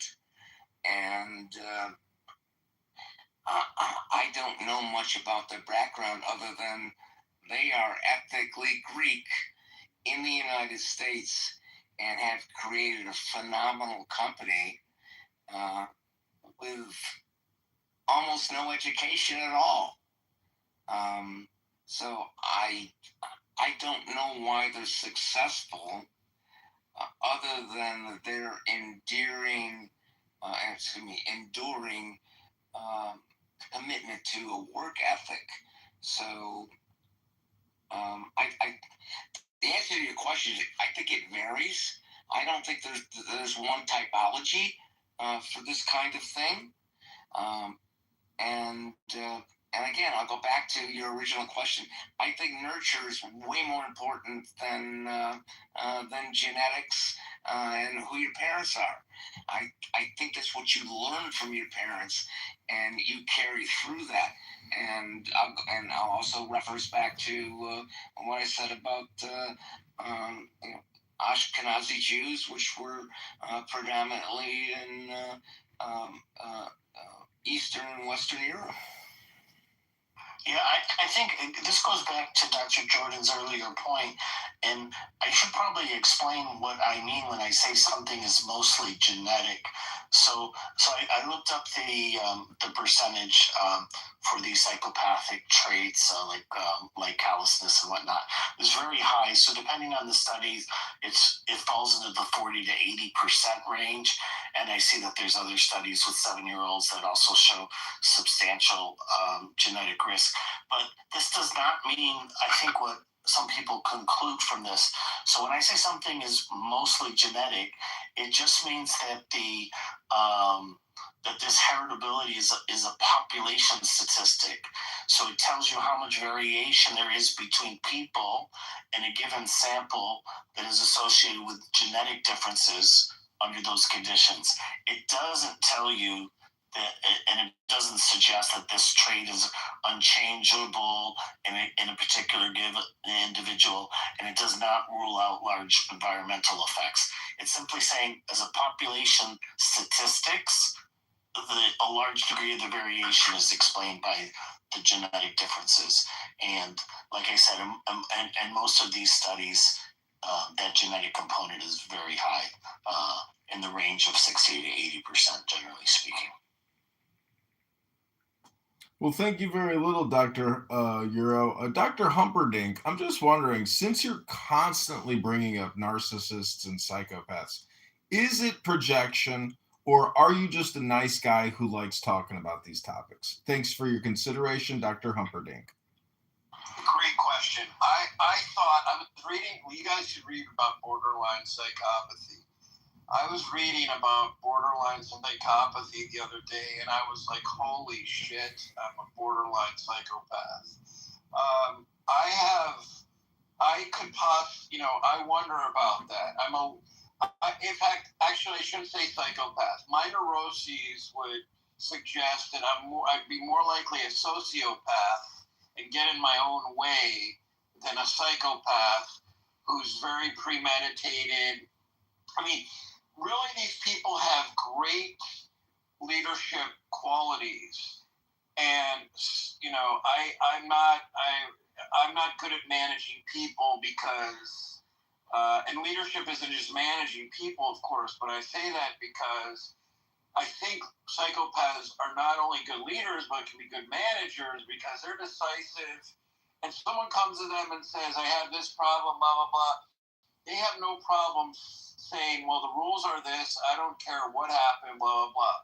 Anyways, back to me, which I'm usually good at doing. I think if there's anything I have, it could be a little bit of borderline psychopathy, but I doubt it. I got too much on my plate to add that right now.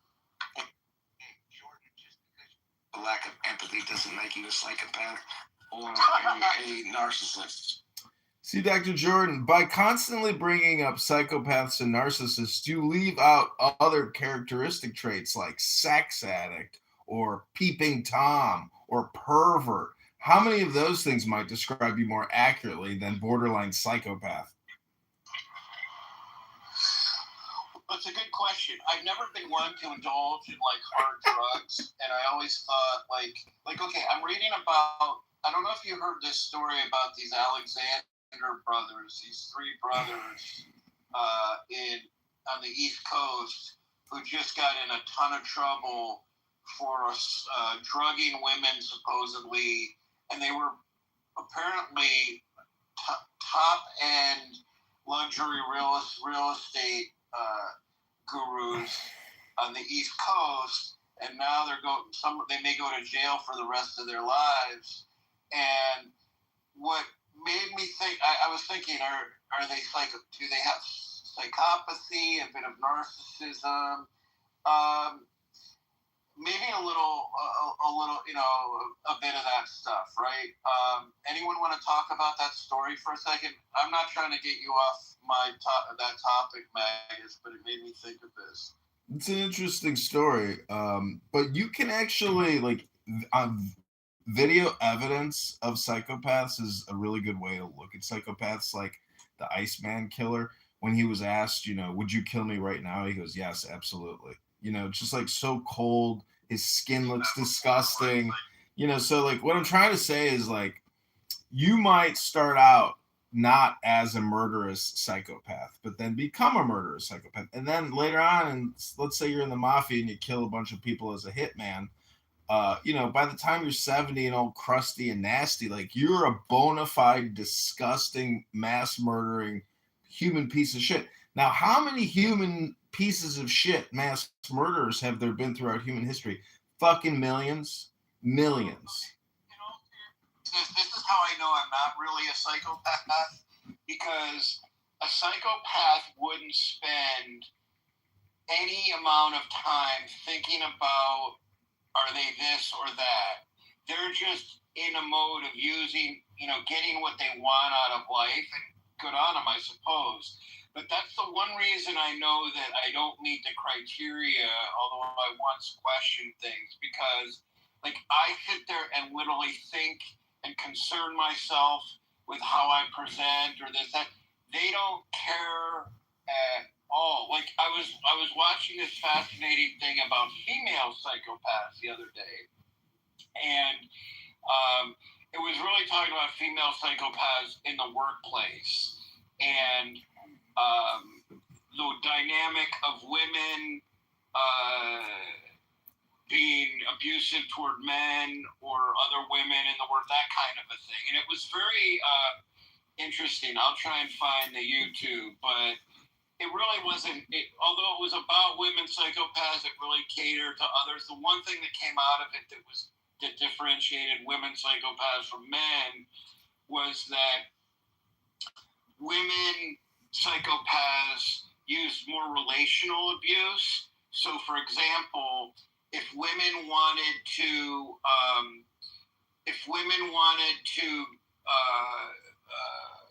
were vindictive in any regard, they might try and separate two friends from each other or isolate a friend from another one.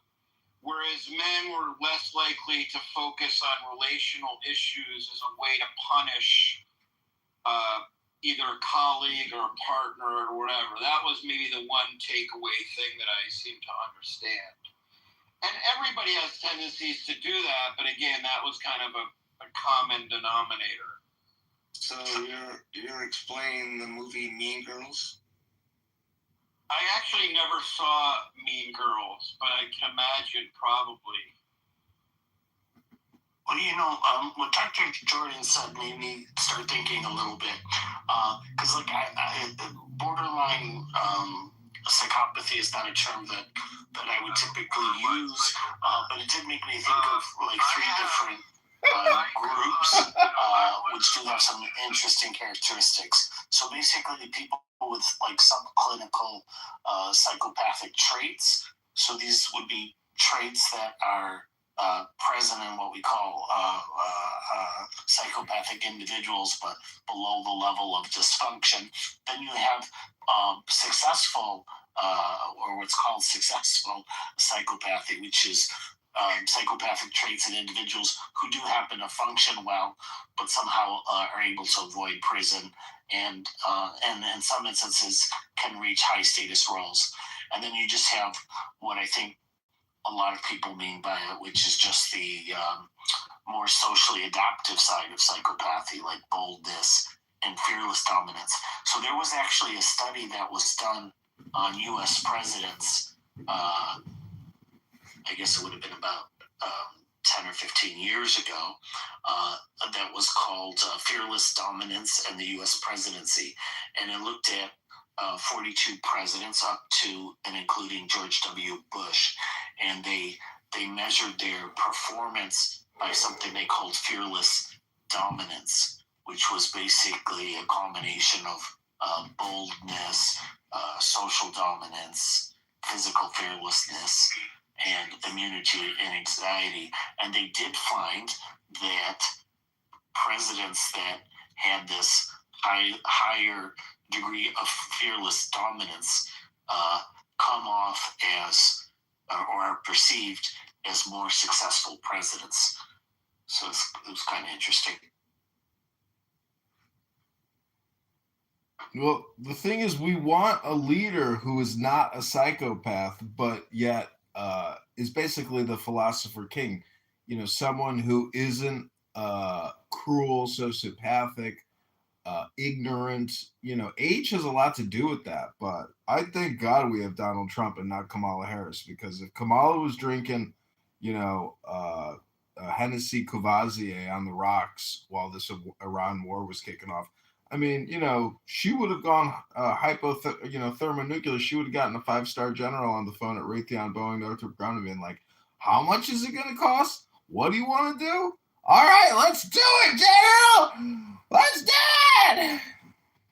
Well, Trump wasn't included in this study as it was before he was in power, but it did seem to clearly link to, let's say, fearlessness and sort of this stress-resistant social dominance with better historical ratings in terms of leadership. But that's very different from sort of antisocial and disinhibited components. Well, look at all these doctors that kill their wives, super successful long-term careers. The wife has an affair. Next thing you know, that doctor murks his wife or vice versa. So even if you're super successful, super intelligent, it doesn't mean you're super virtuous. You can easily turn to the dark side and think, you can get away with this type of behavior, or let alone never even consider the consequences. So a lot of life really is awareness. And, people who do achieve high levels of success, particularly in the medical industrial complex, many of those people are just extremely gifted test takers and really just social psychopaths, meaning that they don't really care about anything interesting, not art, not beauty, not women, not music, nothing of real true value. They just wanted the super success. They wanted to be in the upper echelon of the adjusted gross income crowd. And so therefore we have a breeding ground and a synthesis of people who are actually heartless, horrible medicinal practitioners who really could give two shits about their patients. They're more concerned about what their AGI is for that year. Right, and so they're the same people. Well, yes, they like the power. I guess the question is, what kind of damage would they do if you couldn't, if there was no record keeping, if there was no like, they're usually pretty competent, but the truth of the matter is, if they don't care and they make a mistake, would they do everything to fix it? So my point is, physicians who abide by the rules because the rules are there, but maybe psychopathic surgeons who often are phenomenal at what they do, what would they get away with if they could? We don't know that, right? So it's kind of interesting. Well, I put a link in the chat if people are interested in that paper, and you can go from there.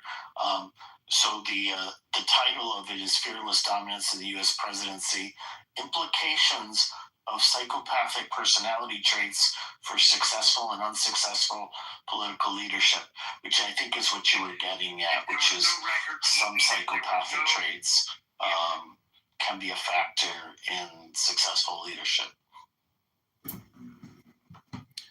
Dr. Jordan, I was in here earlier and I heard you talking with Pepe about individuals who may not have critical thinking skills. I'm not sure if you were referring to a specific group of people, but generally in a Pepe room, when he starts talking about the three different types of cranial analysis, we have what we would call eugenicist, neo-Nazi type conversation fomenting.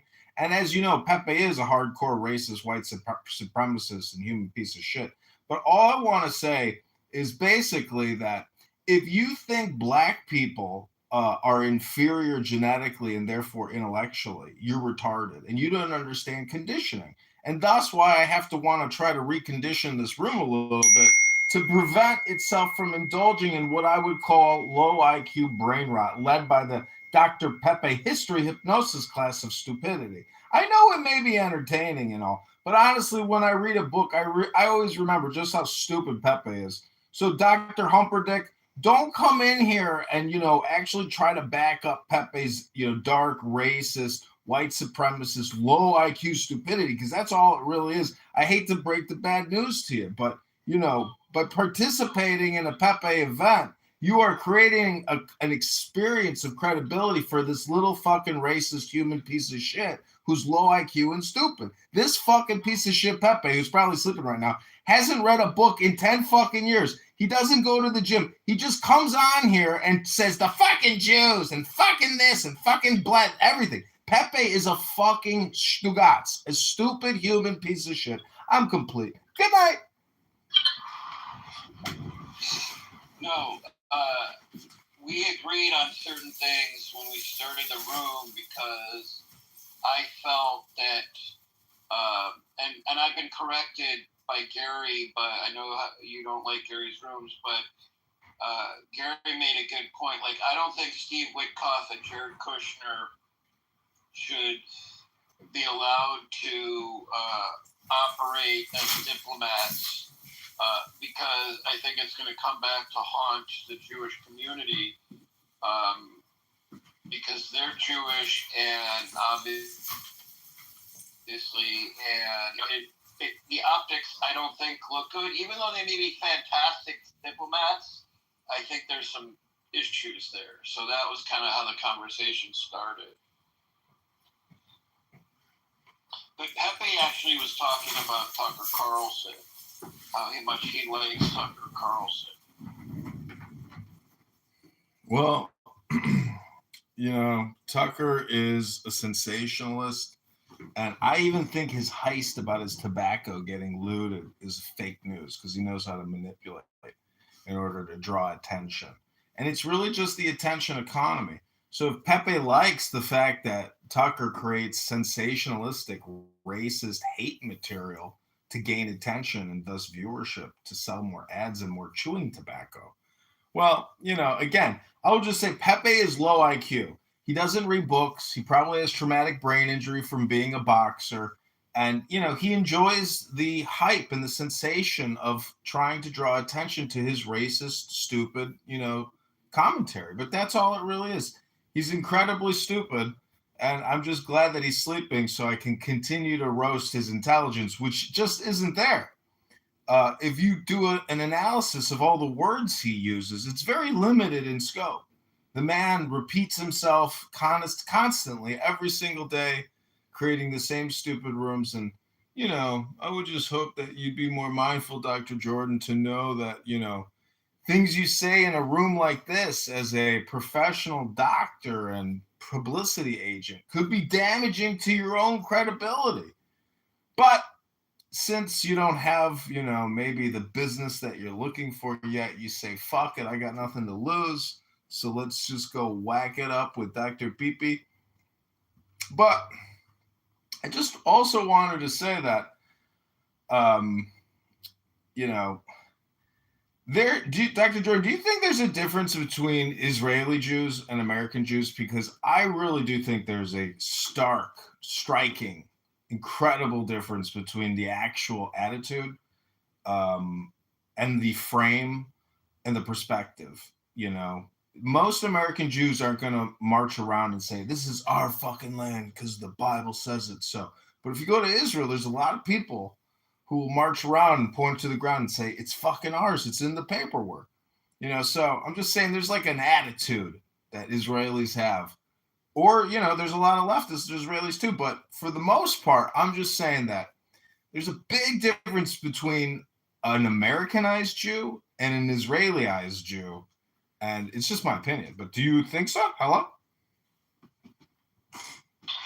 Sorry, I had to take a call. I didn't hear the question. But I'm supposed to close the room down at 11:30. So we can maybe pick this up in another room or something. You're supposed to close the room down from who? Your superior handlers or something? I don't understand. Is there a hierarchy to the white supremacy of white America with the Dr. Peepee Club? Who's instructing you to close it down? Uh-oh.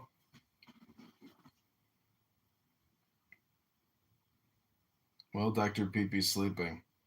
Joe, what are you going to do with these Greeks? They got a great brand, but they're not willing to take the business to the next level. They just believe in quality service, quality food. How are you going to take them to the 2026, fast casual, Chipotle revenue numbers? How do you compete with Chipotle? Hello?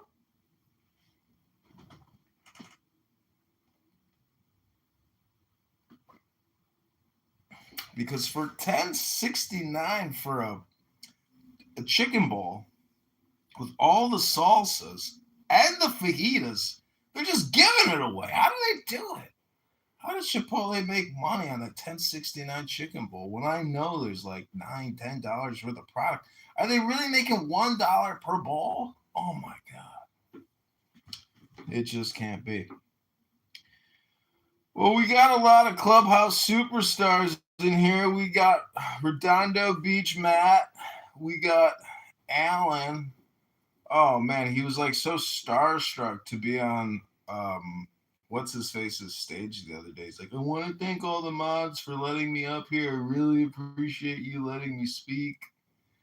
And and then Alan got called out, and Alan was very defensive. It was fun though. Alan likes to play the tough guy, but come on, Alan. Are you willing to put on a bulletproof vest and go arrest illegal aliens with Homeland Security because the numbers are down? Are you willing to go to Iran to fight in the streets to protect liberty here and abroad? No, I don't think so. Neither are those African Americans in that room willing to go overseas or make arrests. I know they're not, unless they're getting paid for it, of course. See, this is the funniest thing about African America, is that I was laughing about this today because let's say you have an African American talking to like some leftist or somebody complaining and saying, American America is an imperialist force. We're an apartheid nation. We're a genocidal nation. We do regime change. We're assassins. We're killers and all this stuff. And then you got an African American who rejects that notion, to somebody overseas. But then they're not just like they don't just reject it. They're like actually psychopathic. They're like, fuck you, motherfucker. I'd kill you first before I give up what I got, bitch. And you're like, whoa, whoa, damn, that's not what the internationalist or leftist was really looking for from the African American here. They were looking for a little sympathy. Instead, all they got was death threats. Damn. Now that to me is always kind of funny to observe. Some other funny observations on this app is definitely African Americans versus, the Nigerian Africans. And that type of reverse racism where you witness African Americans being extremely racist to other black people because they're not the African American type. That is always very ironic. They're never really like, a lot of African Americans today are actually very anti-immigrant because they see how it has impacted their communities and how they've like literally been just rotting away, disappearing, lost like a perfume, you might say. Like some little Japanese dork taking pictures with kabuki girls about his new fresh rose scent. Wow. I mean, I don't even buy cologne anymore. I don't even think I'll go back and get another bottle because it's like every time I spray it on, I kind of sometimes have like allergic reactions to it, and I'm like, is all this inflammation from the cologne I just put on? Fuck, I'm not gonna put this cologne on anymore. It's a carcinogen. So we got a leftist liberal Canadian midget, F word, running around here spreading all his liberal propaganda lies. And he's really also just selling carcinogens. Isn't that always kind of ironic how the biggest liars are always just pushing carcinogens on everybody else? Whether it comes in the form of an injection, a double and a triple, or, cigarettes, or even cannabis for that matter. Everything, why are all of these people who complain and say everything is so wrong and evil, why are they always the ones pushing the carcinogens the most? Maybe there's a connection there. I don't know. But this monologue has gone on long enough. Dr. Pee probably whacked himself off and went to sleep. Probably sleeping like a white racist baby. And here you are all giggling. Or let me refresh the page. There's probably nobody even here. Ah! That's always the funniest thing is when you think you're talking to somebody and then you pull that page out. You're like, oh, nobody's here. I'm just schizophrenically monologuing to myself. But I'd like to play for you a song. I'm trying to write some American patriotic music to sell to the United States Army to brainwash our next wave of shock soldiers that we send into World War III to prevent the Shia Islamists, the 12ers, from building a doomsday device. Because I think our American farm boys are going to need excellent music to go wage a new war in Tehran and Esfahan, like the Knight Templars that they are. So this song is called Fire in the Gulf, dedicated to our shock troops that we are amassing to pour in by the tens of thousands into Iran to end the Shia 12ers and their doomsday machine. And by the way, I want all the Muslims to know in the room that Muhammad is obviously not the last and nor the greatest nor the most glorious prophet of Islam. It turns out that it's actually DJT. Donald John Trump now has a firm position and stronghold in the history of Islam. And I'm just so excited that 1.4 billion Muslims around the world will have to admit that after the assassination of the Ayatollah, clearly DJT is the number one, the greatest and the most glorious. Peace and blessings be upon his name, Donald John Trump. Here we go, everybody. This is called Fire in the Gulf. And if the audio is not that great, well, too bad. Just go to sleep already. It's late. Letters from home, folded in my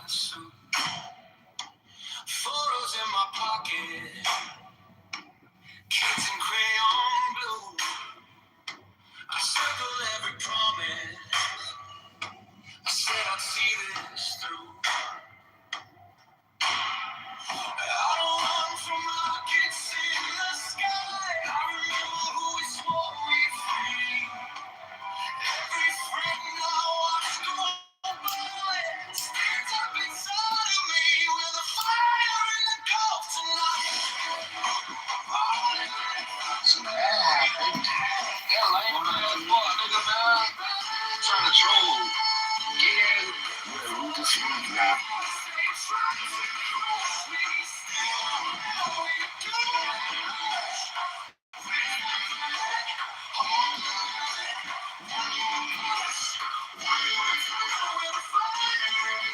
Comfort dunk.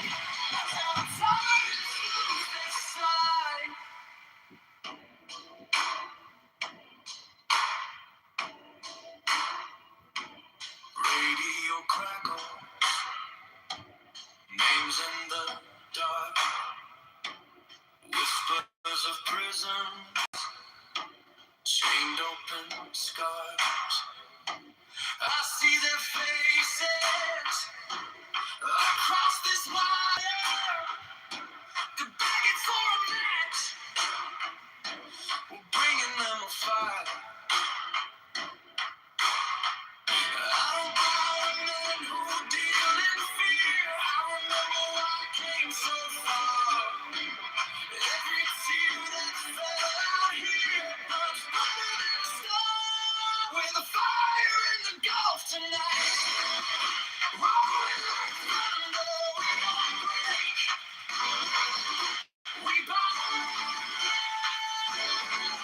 For every voice they try to hush, we stand, we do this.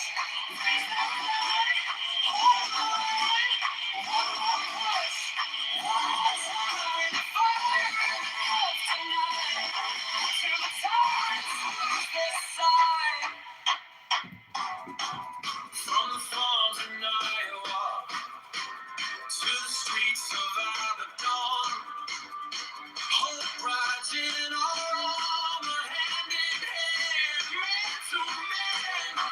You can lock up every slogan, you can censor every scream, but you can't chain the people who remember how to dream. With a fire in the Gulf tonight, rolling like thunder, we won't break. We won't. For every voice they try to crush, we stand, we do push. Raise that flag, hold the line. One more push, one more time. We'll fire in the Gulf tonight, till the tides lose their sign.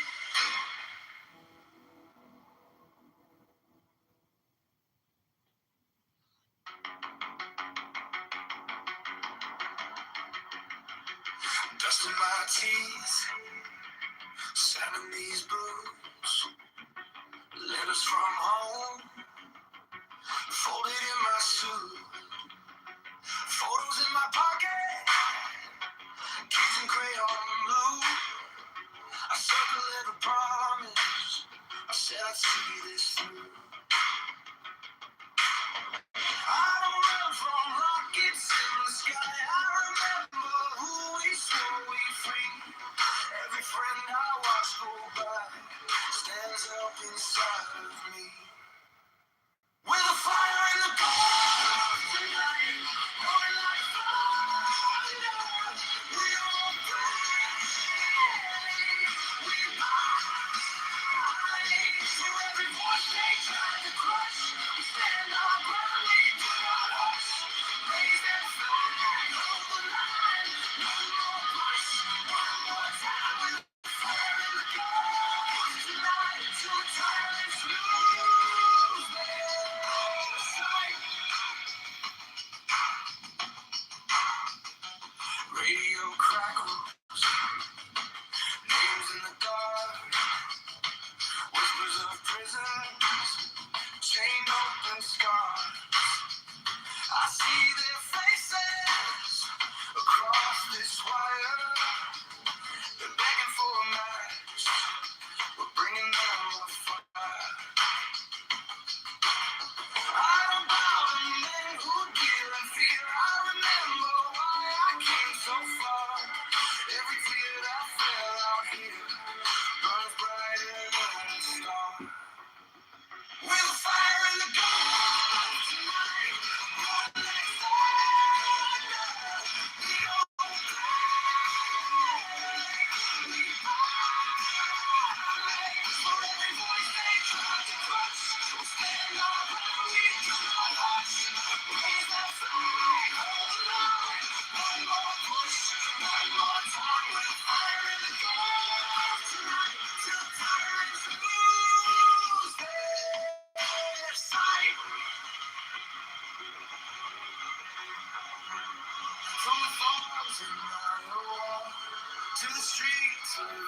dawn.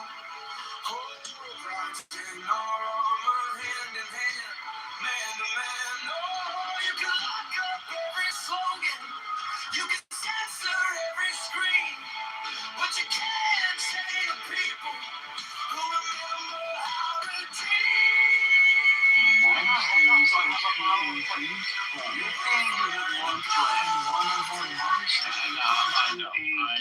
I know. Yes, I know. Are you making shit up? Yes. Where's the gay club in Jerusalem? What's the name of the gay club, Hagar? What's the name of the gay club, Hagar? What Norm does is called sea lioning. No, I'm asking you a question based on what you say. What you're doing is just simple lying. What you're doing is simple. It's just called lying. There's no special name for it. Disingenuous. Here's a direct question. Disgusting. Here's a direct question. This is why I wanted to engage with Euro, because Euro at least goes back. Here's the direct question. I remember the rooms where we would have how you can answer. Normal is What's a the name cancer of the to the gay Jewish club? community. What's the name of the gay club Unlike that's you, on the side of your I don't holy keep site? up with the names of gay clubs in Jerusalem because I don't frequent. I don't think there are any, but maybe I I'm don't wrong. frequent. I think you're bullshitting. clubs in Jerusalem. I think you're bullshitting. I provided 2 links already. I think El Normo is just waiting for somebody to insult them. Therefore, what you're saying, I don't feel insulted. we'll just stop addressing what Hagop is saying, and then we'll just go from like El Normo, just like I asked him a direct just like people that can say, Which part of the Armenian quarter did Israel encroach on? Tell us. Yes. You're Armenian. There's 2 churches, 2 specific churches that Okay, name them. tied up in the Israeli courts because there is What are the names of the illegal churches? and unlawful sale done of that property. What are the names of the churches? And then there's also I want to look up your point. parking lot Okay, being you've made got on one of the lands, and then there's a I gay got club that it. was made on top of our Yes, monastery. you have no Because facts on that any of this, property right? belongs to the Jewish state. Oh, wait a Which second. there's no problem with that. Wait, I'm confused now. It You can have belong something. to So Israel. you're concerned They about- can own the property Yeah, as long as so they it's our don't encroach property. on people's freedom. Bro, I'm not Palestinian. I don't give a fuck. What I'm freedom talking about has been facts. encroached upon? As long You're as you not don't talking about encroach that. on You said people's there's a gay club in freedom. Jerusalem. We don't have gay You clubs in talk Jerusalem. that You're talking that's nonsense. Here you go. Dude, what's the name of this club? Where is this club? What's the name of your church? You're an Armenian. What's the name of the church? The gay club is called Il. Yeah, bro. You know what's crazy, bro? Euro I doesn't even want to come off I hype, bro. I'm I feel asking like you the he has second like time. some secondhand embarrassment, right? Like, it seems like Euro has a position, right, where he wants to defend. He just doesn't want to be associated with like El Normo's tactics, Okay, right? my good friend. Seems, Hagop, what's yeah, the name seems of like what's the completely name of this reasonable to church, do. Hagop? Hagop, I'm still asking. What's the name of the church? I'm pulling up all of the fucking links for you because So you don't keep sea lion. So you're just gonna It's play kind games of with sad. it. So you mentioned the church. called Norman. Where is this church? Hagop, where is this Now the church? Arabs are here, bro. Now the Arabs are here. Good luck, though. Hagop, where is this church? Which part of Jerusalem is it in? You've never been. You don't know the name. You're just making stuff You up. have no idea if I have or haven't been to the holy city. I can tell because you don't know what you're talking about. I know it very well. I also know the history of Lebanon very well. I also know the history of Iran let's very talk well, about which it you are very dishonest about. Which I part is also know the dishonest? history of Slow your down, country slow very down, well. slow down. What part is I dishonest? study this shit for fucking fun. Well, let's see how this stuff is much you extremely learn. important to me because Let's I see keep how up much with you learn. modern events. What- I could teach you. Tell me about. Really, so far you haven't given a single fact, not one. How I've come no stated facts multiple yet? facts. Oh, really? So has the Christian population of Lebanon gone down since the Civil War of the 80s? Yes? Yes, I never denied that fact. Oh, yeah, but you've tried to defer. You tried to distract So with you weren't expecting me to continue and be consistently honest, right? That's the difference between me and you. How do you know what I was expecting? So the Christians are being. Yes, don't Sorry, that point. Okay, now Make so that Christians point. have been. Okay, so who's driven out the Christians from Lebanon? Who's living on Mass inflation, government corruption. I said who? Mass inflation, government corruption. Okay, and what about the Civil War? You don't think the Civil War? Did the Civil War have something to do with it? The Armenians in Lebanon were untouched during the Civil War, and the fucking holy sites were protected. So you're changing the subject now. By Armenian youth and by Levantines. You're changing the subject. Did you know? I thought you were going to be honest. The church in Antilias, which is the I thought you were going to be honest. Site in Armenian. You're just rambling now. Because it is you're the just headquarters. What does it have to do with anything? Was kept safe during the Lebanese Civil War. So in other words, you changed the subject. By the Lebanese army. Okay. By the you're just changing the subject. And by the Armenian youth. You're just changing the subject. None of that was in. You just admitted that the Christians fled Lebanon. A lot of people fled Lebanon. You're refusing. And now there's more Muslims than Christians, aren't there? It was a Muslim majority region. What the fuck do you? Majority country. It was supposed to be. It is. So let's go. It was not supposed to be. It was a French colony. It was a French colony, and the Christians were driven out by the Muslims. And it's not supposed to be. It's a Muslim majority now. It used to be a Christian majority. That's correct. It was a French colony with Mennonite Catholics, that's correct. Armenian Christians. That's correct. And now the Christians are in the minority. You say it's a Muslim area. Majority of the people from that country fled due to economic. No, they fled because they were driven out by financial crisis since the 80s. They've been driven out by the Civil War, as we well know. So stop lying. Now here's the next question. It's been a financial crisis. I'm not answering any of your questions. You didn't answer. I'm not surprised. That's like I'll answer any of it. I don't know why you normal talk. What's that? Why you are the language you trying to That's what the normal does, Hagar. Ramadan Mubarak. When presented with like a reasonable answer, right?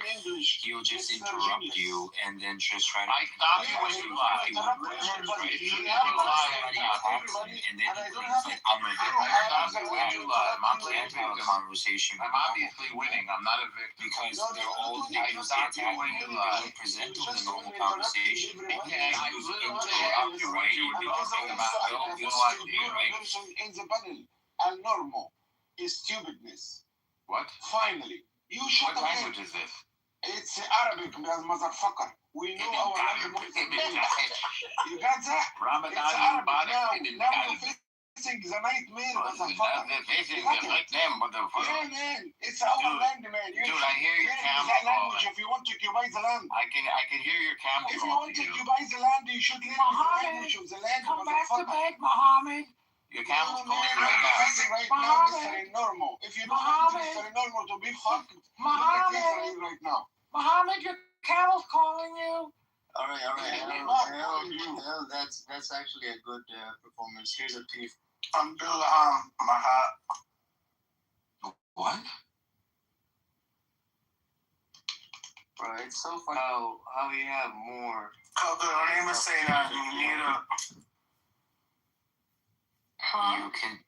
Can we just like put down Lee's? Yeah. What the fuck? Y'all heard that bad? From the years of Mr. Gay here in the building. Somebody have a cook in his arm. From the years of 1915 to 1920. Is he trying to sound as stupid as he sounds? From the years of 1915 to 1923. It's a war The time, Syrian motherfucker. Jews, Muslims, and the Lebanese Druze and Christians and Muslims took in Armenian refugees. Are you just saying like random shit? I mean, I'm pro-army. No, they're facts. They're facts. Well, what does that have to do with anything? I'm pro everybody, bro. I'm pro everybody. But what point are you I'm trying to talking make? about the history of the region. Right? Why? And the same thing happened. Why are you doing that? 1,300 years ago. What are you when talking the about? Armenians settled the Armenian quarter. Dude, I think I like the Armenians more than you do. I won't even lie. I don't know why. And I'm used to. You don't like your mother. I don't like everyone. You don't like your mother. Except you got a hard on for the Jews, and I've seen this before. I don't have a hard on for any. Yeah, you do. You do. I don't even have a hard on for Armenians. I have a hard on for humanity. The surprisingly humanity. Surprisingly dishonest, Hagar. I used to like to think of the Armenians as like the Jews of the area, smart, good with money, good with business. No, we're just Armenians of the area. We're not Jews. Yeah.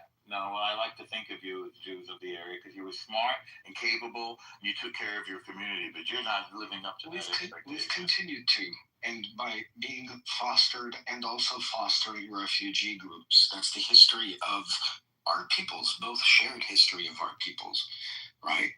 We were accepted with open arms by the, like I said again, the Syrian Jewish community, the Syrian Muslim community post-genocide. We were also accepted with open arms as refugees by the Lebanese Muslim community, the Lebanese Druze community, and the Lebanese Catholic community.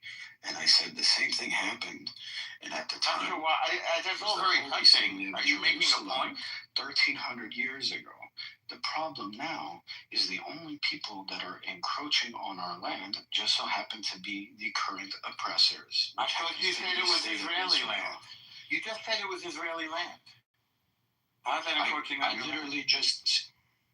Are you fucking serious? Yes, he said it was state-owned land. It is state-owned land, but we're Well, that means it's Israeli land. Fucking constitution. What's that? We don't have a constitution, Hacker, but they whatever, your fucking parliament, your Knesset rules, we're fucking mandated to have our own rights, and neither, no? No, but listen, I don't say that you should leave. I asked you direct questions, you had no answers, which tells me what's Israeli land? What's Israeli land group within your borders? Let's say that again. Are we protecting land within your borders? My answer would be yes, of course. Then why is there a concentrated effort to take away the size of the quarter? You're making a claim that I have no substantiation for. So you're asking why, assuming that the thing is true. I have no information on it. I asked you about the churches, you don't know their names. I asked you about this club, you don't know its name. I asked you about the parking lot, you don't know where it is. Which led me to say that you've never been there. I'm going to move you. We're having a normal conversation. No,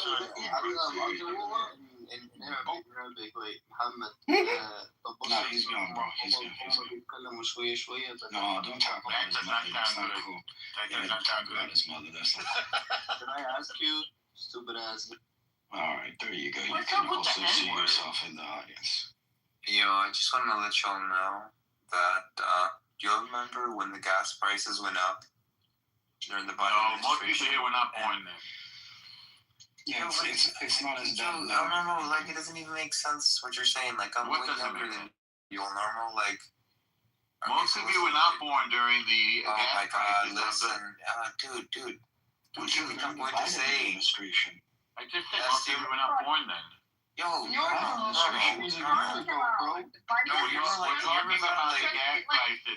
11 months ago, actually probably longer than that. I'm talking about the gas prices under Jimmy Carter's administration. That was a big problem. Joe Biden. Yes, it's just Joe Biden. Also, I was around during that time. Yo, Elnor, how about this? How about you let me finish my statement? Then you can ask me 21 questions, do 3 backflips, and call me anti-Semitic, okay? I don't have any interest in any of that. So listen. Nothing you said makes sense. I don't have any questions or backflips. Jesus Christ! Do y'all remember when the gas prices were up, and during the Joe Biden administration, and they had the Joe Biden "I did that" stickers? I just purchased a roll of 500 Trump stickers that say "I did that" off Temu, and I am going to be spamming them every fucking place every gas station that I go. You gotta this is what you have to play by the same rules. You can't even say the word Temu? Rise above. This is really bad, NCAT. Oh, yeah, I didn't pronounce Temu correctly. Oh, no. Yeah. G be upon me, bro. Oh, no. No, it just speaks to your lack of intelligence. What can I say? It's not my Somebody just It's literally 4 letters. Can I say question, normal? It's literally 4 letters that you could... Can I ask who hurt you, bro? Who hurt you, man? Nobody. I do hurt you. Nobody. What have you heard me say besides, can you just let the other people talk? Like, what have you heard me say this? I heard you talk about articles in the chat that you hadn't read. I heard you I whining said and complaining. to a different thing. He's telling you You're that, bro. interrupting. You're doing the thing that you accused me of. No, I heard you offending people. You didn't know what their point was. I'm going to show you that. I hear you adding very. I hear you adding. I hear you adding very little to the conversation. That's what I've heard. To everyone else, actually. You see, I went quiet until you finish your statement. All I was telling you. I have you to shut up. Okay, I'll just shut up and take. You asked me what I heard you do. I just told you. I heard you add nothing. I heard you chime in over articles you hadn't read. I heard you defend somebody whose point you didn't understand. I heard you mispronounce Timu and then mention some bullshit about stickers that made no sense whatsoever. So that's what I heard from you. Now, what point would you like to make? Yeah, sure. Yeah, he doesn't, and it's just completely fine. But like a lot of things go over his head, right? So look, while you nothing has gone over my head. I'm gonna let you finish again. Go ahead. Nothing went over my head. You just point you made about stickers and mispronouncing Timu were just. Let him elaborate himself. No. Let El Normo finish. I realize how you beat El Normo. You just said, yeah, go ahead, finish, and then he feels like disheartened at the fact that you're like letting him. I've never felt disheartened. Oh, go ahead.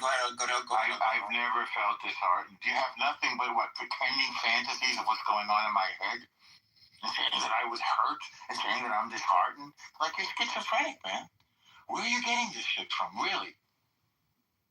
Okay, are you done, El Normo? No. Okay, go ahead, bro. I'll go as I see fit. No, go ahead, bro. I'll go as I see fit, bro. No, go ahead. Bro, no, go ahead. No, I'm just saying there's all. No, go ahead. Yeah.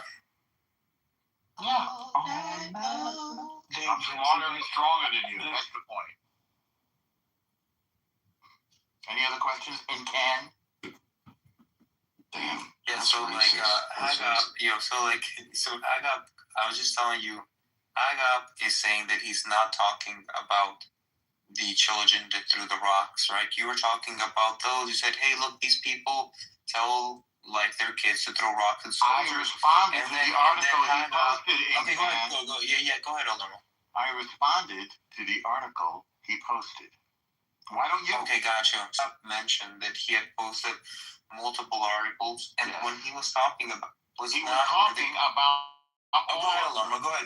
He was talking about all of them. I picked one, so he tried to change to the other one because the one that he posted was indefensible. Because as I've told you, the Palestinians train their kids to throw rocks at soldiers. And I can tell you quite honestly that if you do that, the soldiers will return fire. So those Palestinians are sending their children to die, and that is savage. Got it? Now, you want to talk about the other article? Tell me what the other article is. I'll click on it. I'll look at it. I'll read it, and we can discuss it. Does that make sense to you, Incan? Yeah, you're done, Lermo? No. I asked you a question. Okay, go ahead, bro. My bad. I'll go back on me. Go ahead, man. Okay. Does what I say make sense to you? I need you to, finish it with, I'm done, by the way, because I don't want to, interrupt you. I can't help you with your needs. I'm not here to fulfill your needs. Yeah, well, I can respond to your question. Okay. Did you understand what I said? Yeah. It was, bloated on unnecessarily repeating itself, and we all understood. You did understand it, right? Yeah, I mean, there was way too many words. So would you like to respond? Would you like to respond to it? Yeah. So, my response would be, what's being presented to you is inexcusable reasons of why children would die, right? And that's not what was presented. So wait a second, you're wrong about that. So somebody you're like, no, throwing rocks at soldiers is completely reasonable to then kill those children. And then their reaction is you know what? I'm not even gonna argue with that. It's reasonable. That's just inarguable. So we can just get through this. Look at this other article in which kids are not throwing rocks, right? Let's look at it, man. Did you read it? Incan? Hello? ¿Hablas inglés? Mijo. Just media opinion parameters where we both agree, we can derive conclusions and talk about it. Did Right? you read But all the you have to do is like, article? no, I want to talk about parameters that I don't agree with. Right? Incan, It did just you shows read that the Agap is like, article? in the words of Gen Z, Incan, Agap is like Chad Maxine, right? While you're just Jester Maxine, right? Incan, did That's all you that's read happening. the article? Did you read the That's article? crazy, man. And I like, shout out to Incan, Agap. Incan, let him talk, you fucking retard. Incan, did you read Can we the just like article? put down at least, but like not like from like the stage, like Stop whining like a when your bitch. dog has like terminal cancer, right? Stop whining like a bitch.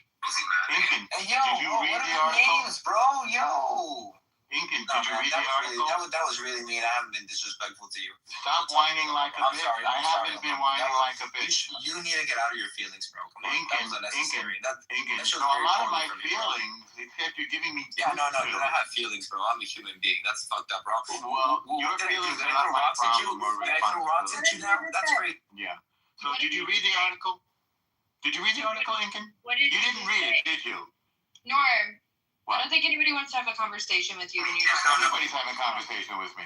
Yeah, What do you want to trying to read be people's quiet minds and let for? other people have conversations? We are. The conversation That's what we we're are. having. This is the conversation.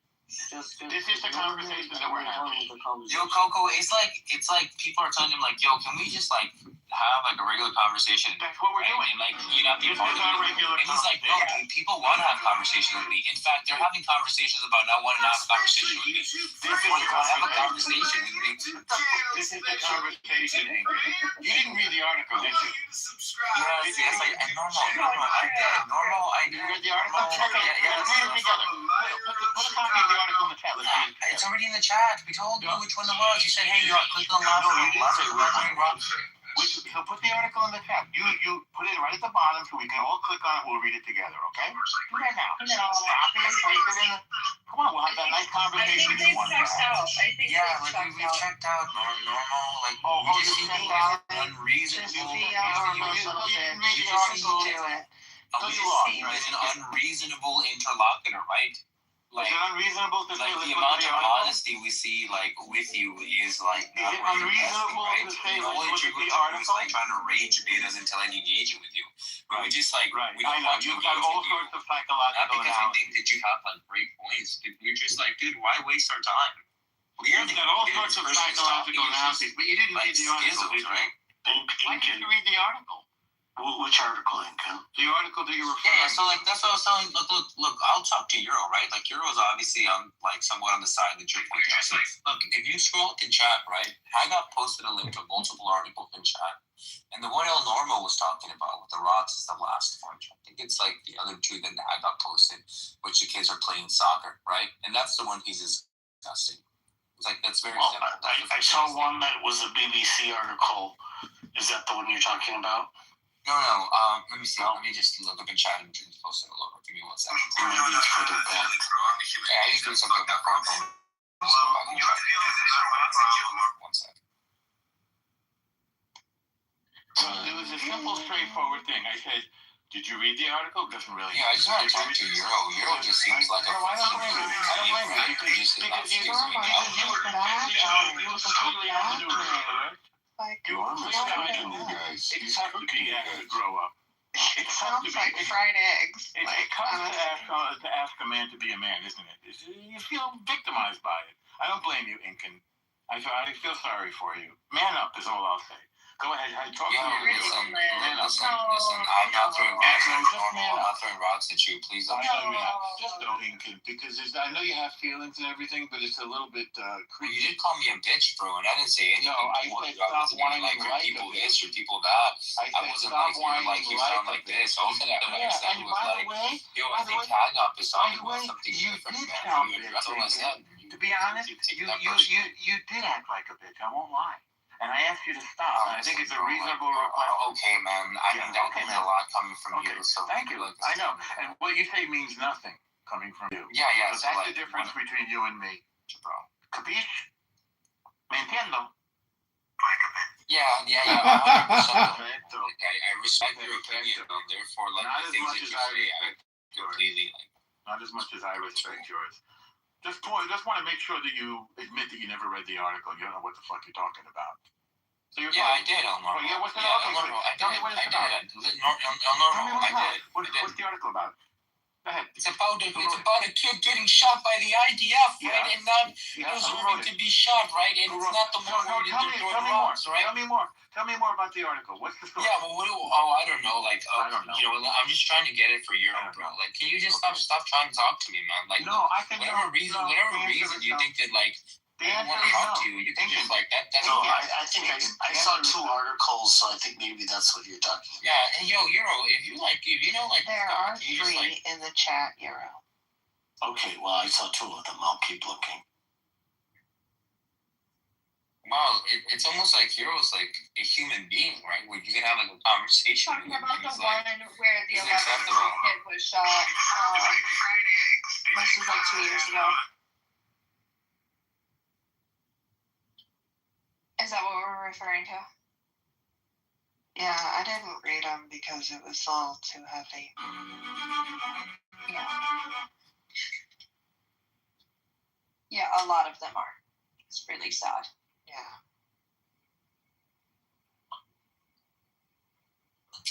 Yo, Cuckoo, check my profile. Please don't scroll.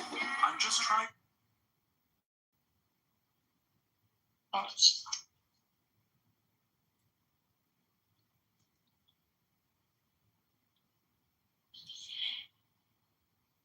MG, my brother, we don't allow stuff like that in this room. It's technically considered doxing.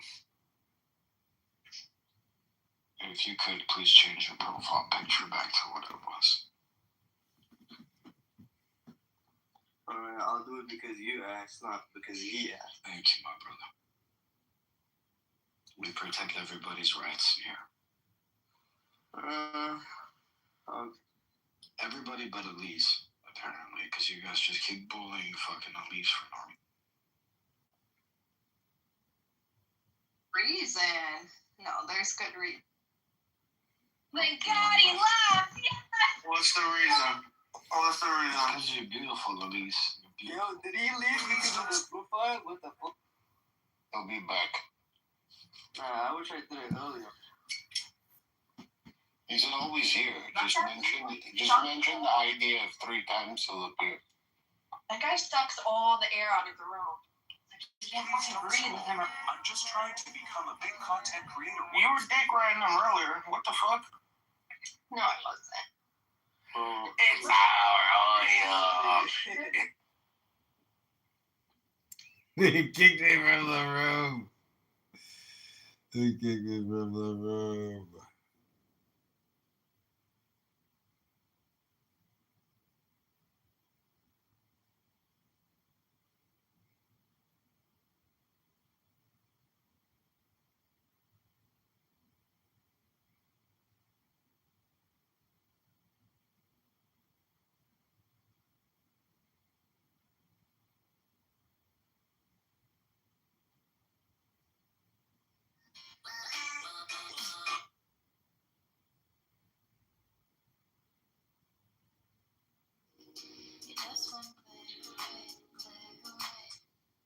Hello?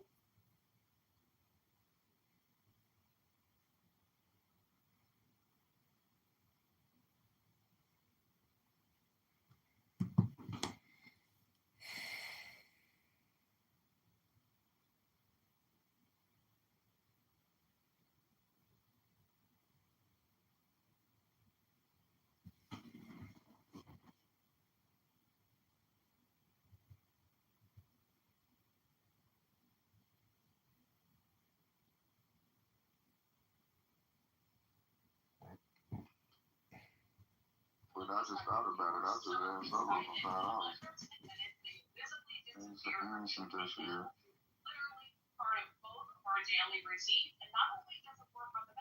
Oh, me?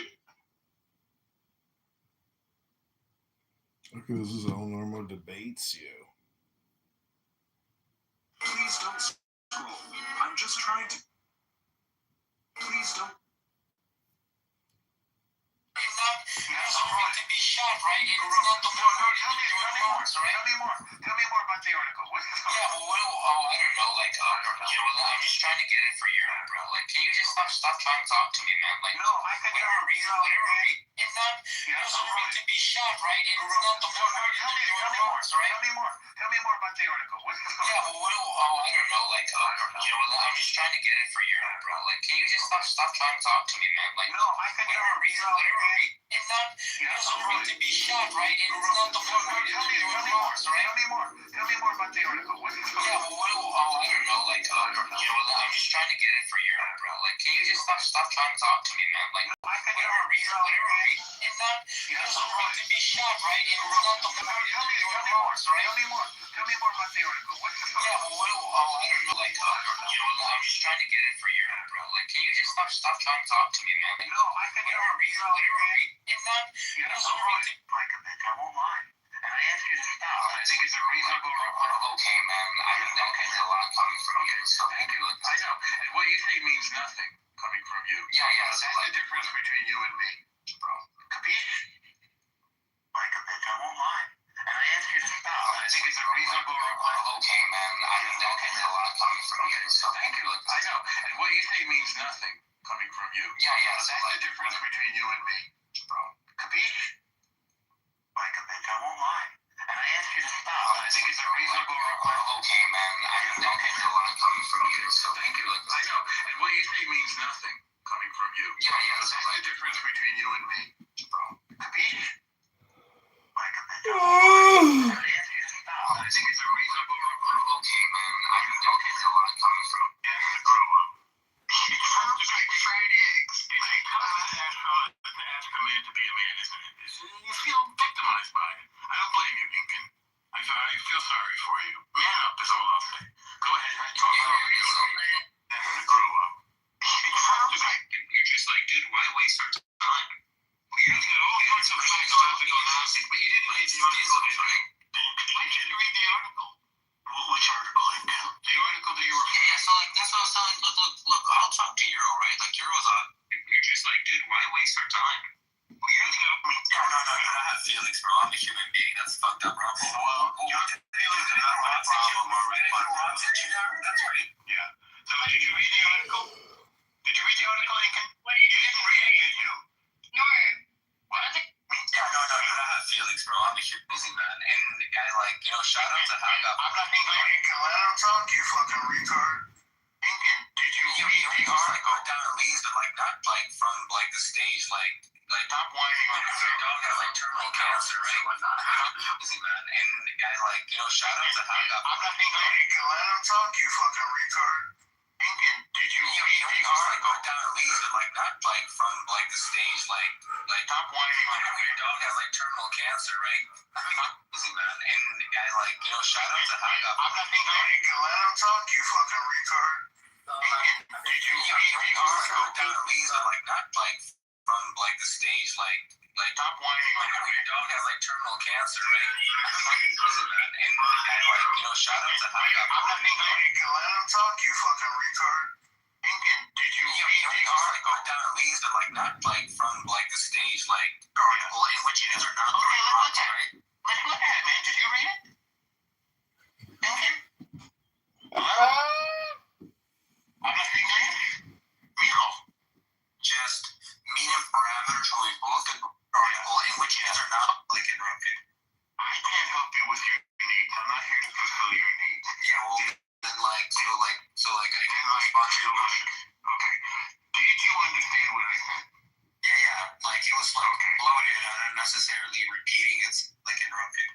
I can't help you with your needs. I'm not here to fulfill you. So those Palestinians are sending their children to die, and that is savage. Got it? So you want to talk about the other article? Tell me what the other article is. I'll click on it. Yeah, go ahead. I responded to the article he posted. Why don't you? Okay, gotcha. Some mentioned that he had posted.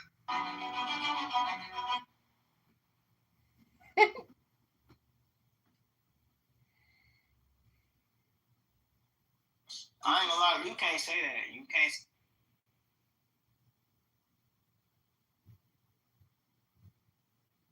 Years, nigga. Who years before they was 800?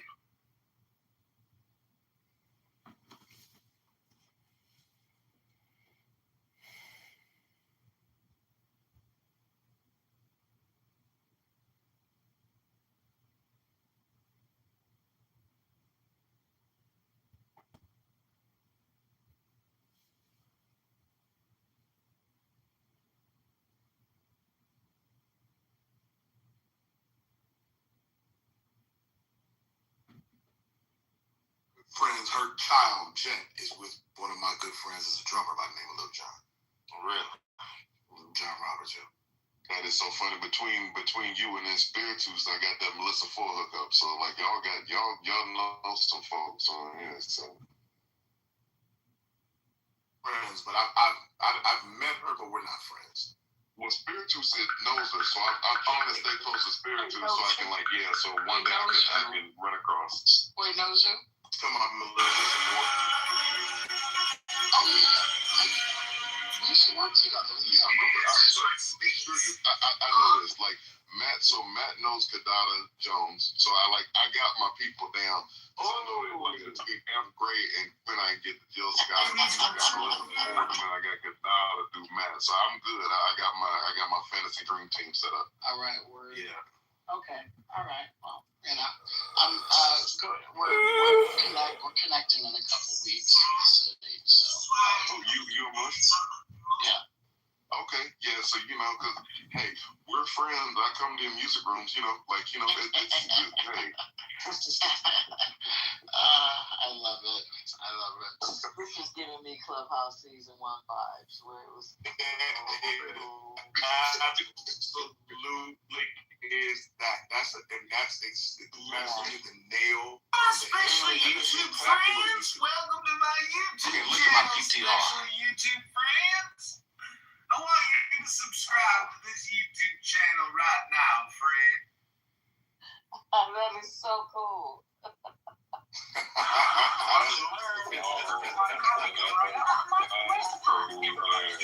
And then I met Chadwick before this scene. I like to chat with people as best I can, and if they don't talk to me, okay, no problem.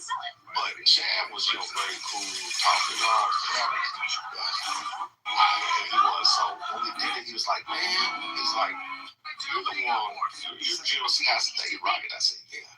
He said, why don't you ought to do a little bit more. I said, Chadwick, the cast director, told me, this is Jill's entry to the film. This is her moment. Don't try to overdo anything. And Chad was like, oh man, you could have did this. No, man, you could have done that. You could have, he was giving me notes on the spot of how to, juice those, 15 seconds I was with him. David Canada knows you wouldn't want to be in his shoes. He looks like she smelled good. Everything was good. Trust me. Everything was colorful and bountiful.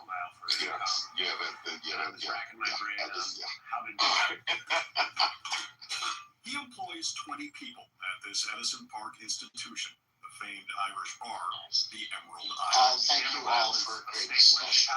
It is so late for me. In the state, But it was so good. Same here, brother. So, yeah, I'm with that. And Madison, I'm so happy you popped in too, because we don't get to see you a lot. So it's good to see you, Madison.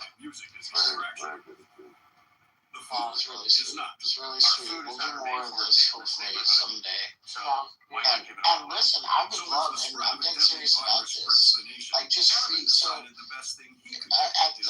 haven't done it in a year. I do my music rooms all the time where I'm just DJing whatever the fuck I want, and people sit in the audience and listen. That's it. But I haven't done like my playlist collection rooms. So basically everybody coming in and you're giving tracks based on a theme. It could have, so we've done everything, and I have all the playlists out there. But it could be, songs with a season in the title, or weather, or it could be a song, R&B songs from 70s, could be like that. It could be like R&B songs. We had a versus battle between 70s and 80s R&B. We had 90s and 80s R&B. We also had songs, that have a name, like a personal name, proper name in it, like Michael or Patty or, Quinn, whatever it is. And it was a great way people would come up. We would play like a minute and a half, verse, chorus, bridge, whatever. And then we put it on the playlist that everybody can take home with them. And it was fucking great, nice, fun rooms. I'd love to do that sometime with y'all, and you can give me whatever you want. Very cool. Yeah, let me know about that. I can share me with one of my favorite folks.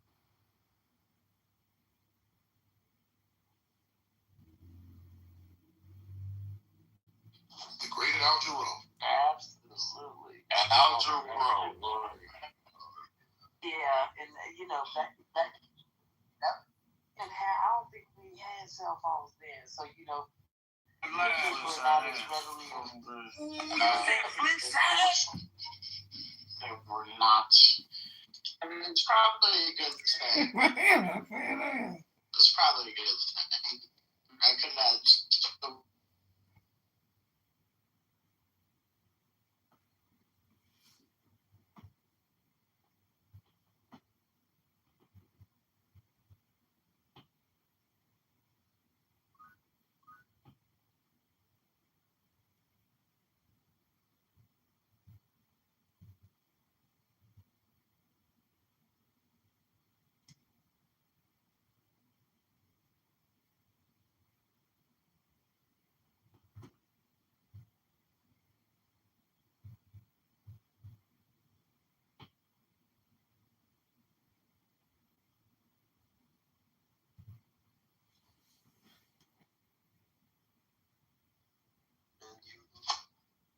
Want to go link? What was the question? You don't work today? I just said this morning I'm about to go to work. I thought you said like you don't like want to work or I go to work. what hour like you work 9 or what? I started paying today.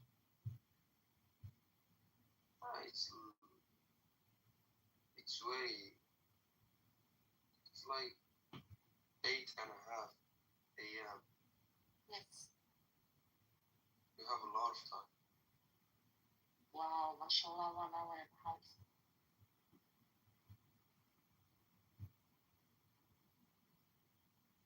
Enjoy your time. Julian threatens they're caught taking MAGA money, corporate money, even a boost from ICE contractors. Game set. Introducing Gatorade Lower Sugar. Feel like I'm getting deja vu. This is like a rock war number 2. A rock war number 2. I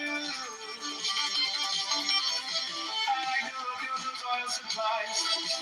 Be ashamed if someone invaded you. If someone invaded you. I ran so far away from my head, from the night and day. But to show you a thing.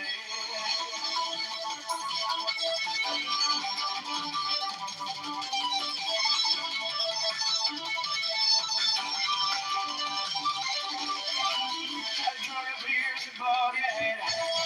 A more bombs falling down on you. Falling down on you. The fleet is moving nearer still.